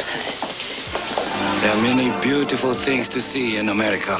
Why, they're from Mr. Facundo. The sky's in love with you.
Both of you, what is going on? He took my diary. He bit me. Look, you can see the teeth marks. I didn't bite the little weasel. He bit himself. Kevin, did you bite yourself? Well, kind of. But she hit me first. Kevin, you give your sister back her diary and stop biting yourself. You always take her side. Mary Ellen? Oh, I really appreciate your keeping these things cold for me. Over here. My refrigerator is so full, I couldn't get another olive in it. Why, Grandma? All this food, you'd think the president of Japan was coming. Oh, the president of Japan doesn't provide 60% of Beaver and Lumpy's business like Mr. Facundo does. Is Lumpy still afraid that Mr. Facudo's going to switch his account to a larger firm? He is so worried, he showed up at work every day this week. Hey, nobody get excited. I got everything under control. Probably just a slipped disc. Hey, nice spread. Dad, what happened? I don't know. I was jogging and something snapped. Oh. Yeah, when I first saw him, he was just lying by the side of the road waving to me. On my way back from the bar, he was still there. Well, let's get you upstairs. Mom, tell Beaver there's no way I'm gonna be able to make it to the party tonight. Oh. Party? What party? Don't you worry, honey. Beaver and Lumpy will do just fine without you. A party? And I'm not invited? Oh, Eddie, it's nothing personal. They just have an important business meeting and they don't want you to screw it up. Well, just see if I invite them to my place next time my wife is out of town. Mary Ellen, see if you can help me straighten up, will you? Oh. Oh. That's better. Oh.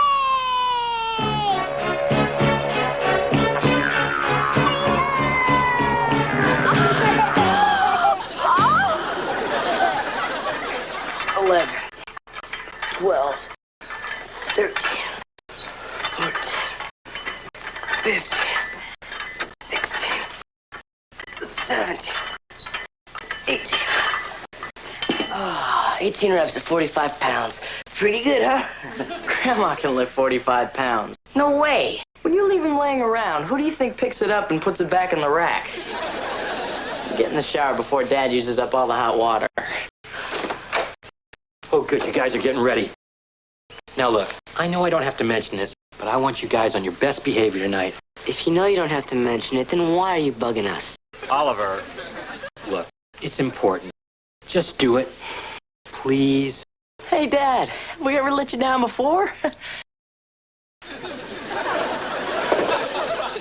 Why does Dad have to have his business party here anyway? Fathers always bring their important clients home, so when they see they have kids, it makes it harder to fire them.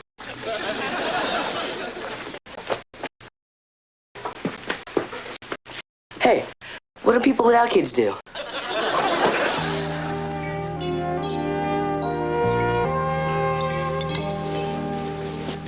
I'm telling you, Lump, I have never experienced pain like that in my life. Oh, that's great, Wally. Mrs. Cleaver? Yes, Clarence? Paper napkins? Those are for the drinks. The linen ones are right there on the table. Oh. Hey, Fukuda owns paper mills. Maybe we should go with paper. Mary Ellen, how's my breath?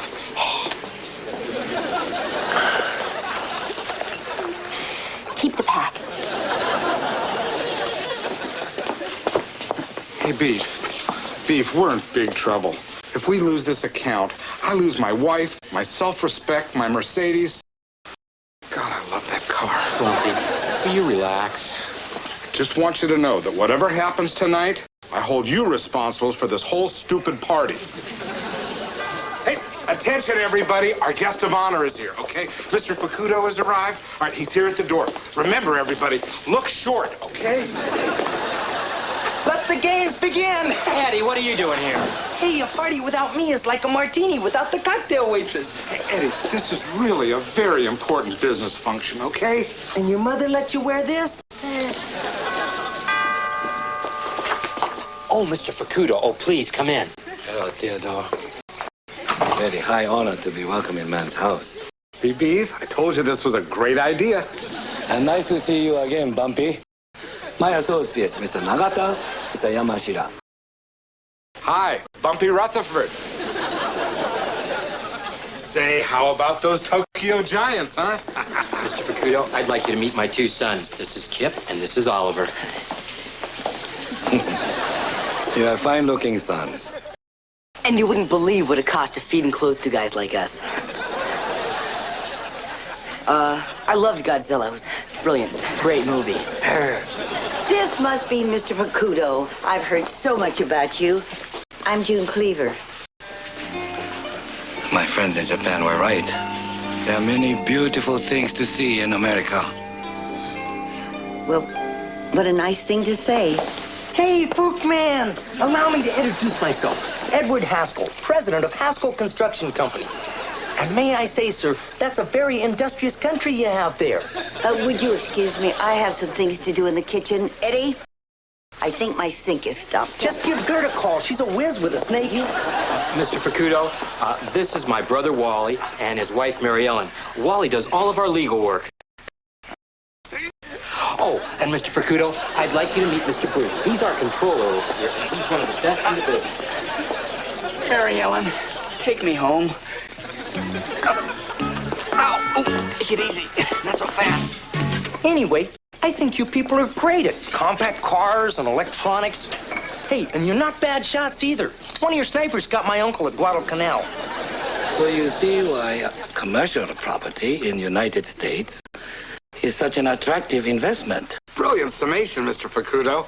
But excessive foreign ownership is one of the reasons we have $100 million a day trade imbalance. But trade imbalance keeps interest rates low and helps control inflation. And we really appreciate that. But our national debt is skyrocketing, and your high tariffs are partly responsible for that. There goes the Mercedes. If you are so concerned about national debt, why doesn't your Congress raise taxes? Careful. That would mean a lot less money for us to buy Japanese products. Americans will always buy our products because they are superior. Oh? Well, I have yet to see a decent Japanese washing machine. Hey, Lumpy, how's it going? We have to kill her. Hey, I want half of that. Okay.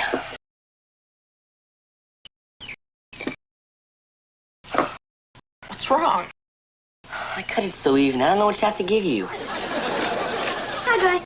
How's Mr. Rutherford doing? He didn't even have to spend the night in the hospital. The doctor said the chest pains were just anxiety. That's good. How many people did it take to carry him to the car? None. They just sort of rolled him. Kids, don't walk through the living room in your bare feet for a while. Not sure got up all the glass head he broke. You know, some people just shouldn't drink. Mom? Look, these came for you. Oh, Grandma, they're beautiful. Who are they from? Why, they're from Mr. Facundo. He had a wonderful time and he'd like to see me tonight. Yeah, but all you guys did was argue all night. Oh, that wasn't arguing. That was just a good, healthy exchange of ideas. Is he a hunk, Grandma? Well, I wouldn't know about that. But he's a charming, witty, intelligent man. That's almost as good. Hear that, Dad? You may be off the hook after all. Mom, you really don't have to do this for my sake. I'm not.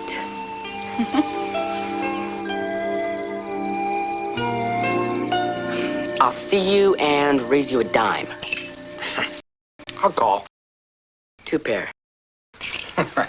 You lose. Oh, you boys should know better than to get in a game with me. I handle a deck of cards like I handle Facundo. We'll try to remember that, Bumpy. Deal. Hey, I bet that's Grandma and Mr. Facundo. Hey, this would be a good time to ask him about his new municipal bond fund. Do you know what time it is? No, I don't, but, I guess I could look at my new Rolex. Oliver, go see if that's your grandma. Right. You know, it is pretty early. Maybe they had a bad time. Don't even think that. They get along fine. Do you know how much I paid for this watch?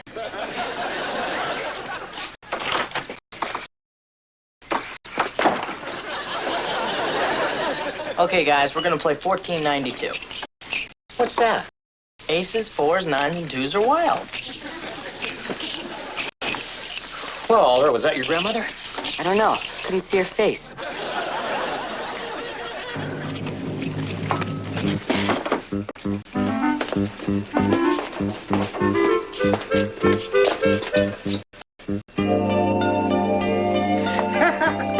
We're rich! We're rich! We're rich! We're rich!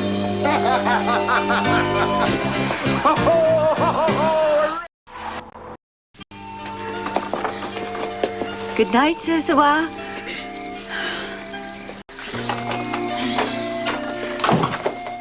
Did you boys wait up for me? Oh, no, our poker game just broke up. So, did you have a good time? Oh, it was lovely. We had a delicious dinner, wonderful conversation, and the trade imbalance didn't come up once. Mrs. Cleaver, out of all my friends' mothers, you've always been my favorite. Thank you. Thank you. Thank you. Stop groveling, Clarence. Good night, boys. Well, it sounds like Mr. Facundo enjoyed his last night in Mayfield. Oh, he isn't leaving tomorrow. He changed his mind. We're having dinner tomorrow night. You're having dinner tomorrow night? Oh, thank you! Thank you! Thank you!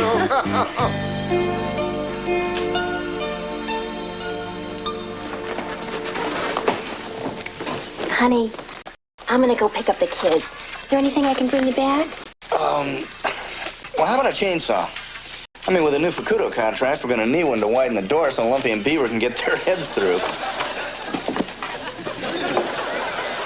Here they are, Wally, the new contracts. You see the numbers on these beauties.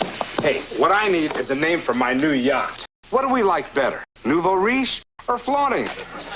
Gee, I don't know. They're both so good. Buy two. See you, honey. I hope you feel up to this. Well, actually, What do you think he is, a namby-pamby? Read, Wally, read. So, where did Mr. Fukudo take your mom tonight? To that new sushi bar on 4th Street. I hate sushi. It's always undercooked. I'm funny, and I'm rich. Hey, Wally, your bad back is about to become just a bad memory. Come on in, Heidi. Heidi is a licensed masseuse in 3 states. Eh, not this one, but who's gonna know? I bet your back feels better already, huh? Come on, Wally, take your clothes off. It's nice to meet you, Heidi. Eddie, get her out of here, will you? We have business to discuss. Hey, you can talk all you want. Heidi doesn't understand English. Isn't that right, you big dumb blonde? Forget it. He doesn't want a massage. Hey, wait a minute. As long as she's here, I've got this little kink in my neck here. And that's from bending over kissing Mr. Fukudo's feet. Heidi, go.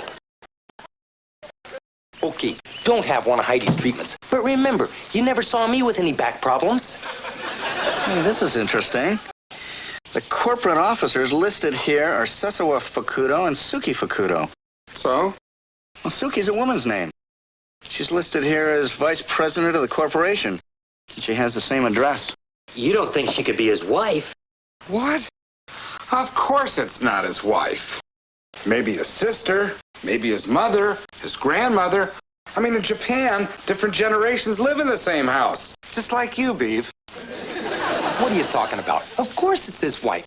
Japan is an ideal society where women are second-class citizens and guys do whatever they want. Hey, that makes your mom Fukudo's private stash. Eddie, you're the scum of the earth. Hey, get on your feet and say that. Ouch! Oh, sure, Wally. Let your little brother protect you.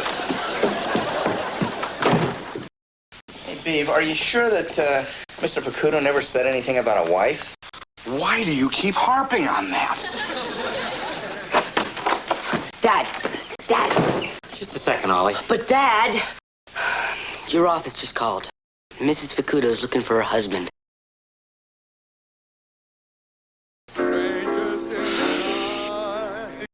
Exchanging glances, wandering in the night. What were our chances when we share love? Until the night is through. Something in your eyes was so inviting. Something in your smile was so exciting. I've always loved this song. Wish you'd stop singing it. June, I can't tell you how I've enjoyed the past few days. I can't keep my mind on the business. Do you really have to leave tomorrow? Not when you put it that way. If you could stay, I'd love to take you to the Mayfield Dinner Theater tomorrow night. That's so tempting. But I really must be heading home. Well, I guess I can't blame you. As they say, home is where the heart is. Not always. June, there is only one way I can say how I feel.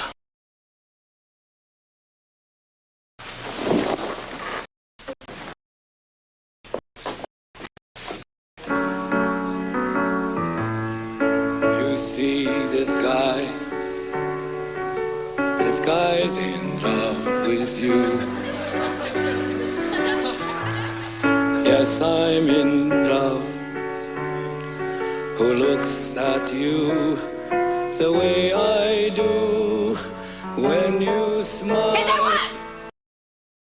ここで何してるのですか？好き。この女の人は誰ですか？ Who is this woman? This is the mother of business associate. 何してんの？この女に報告の歌をしてるんですか？ You should be ashamed of yourself. Don't make a scene. She did not know I was married. Married? Well, now you know. Please let me explain. I think you've done enough of a song and dance for one night. Goodbye, Mr. Facundo. I didn't know. I really didn't know. He didn't tell me. Never been so humiliated in my whole life. Mrs. Cleaver, you know I don't believe in pointing fingers, but I never would have let my mother go out with that gigolo. I can't believe Mr. Facundo would do something like this. I thought he was an honorable man. The guy's in real estate. What do you expect? Well, I'd love to sit here and chat with you, but I've got to get up early in the morning and file for bankruptcy. Beaver, I never thought I'd end up the other woman. Hey, Mr. Facudo's here. Maybe he wants to blow off the other babe and marry you. Excuse me, Beaver. I'm going to give this man a piece of my mind. Hey, everybody deserves a second chance. That's the only reason you're still my partner. Come on. Think about it. The guy is old. Maybe he forgot he was married.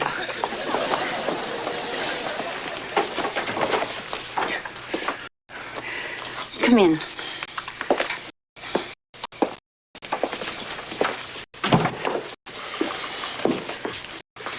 June, my behavior was inexcusable.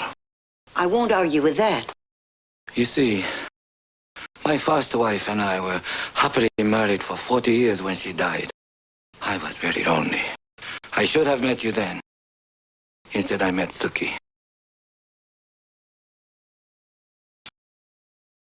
Now I've met her, too. Spending time with you this last week, talking about art, music, politics, I realized what I was missing in my relationship with Suki. Even though I knew it was wrong, I had to be with you. Can you understand that? You are still hungry. Yes, I am. I liked you very much, and it wasn't fair for you to encourage me. Someday, I hope you will find it in your heart to forgive me. Please tell your son that if he wishes to cancel contract, I will understand. I'll pass that along. Goodbye, Cecil. Goodbye, June.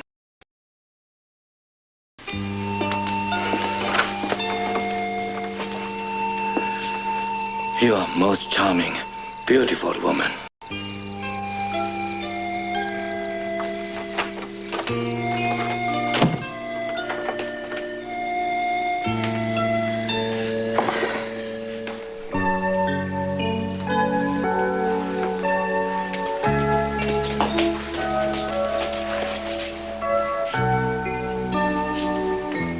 Not bad, kid.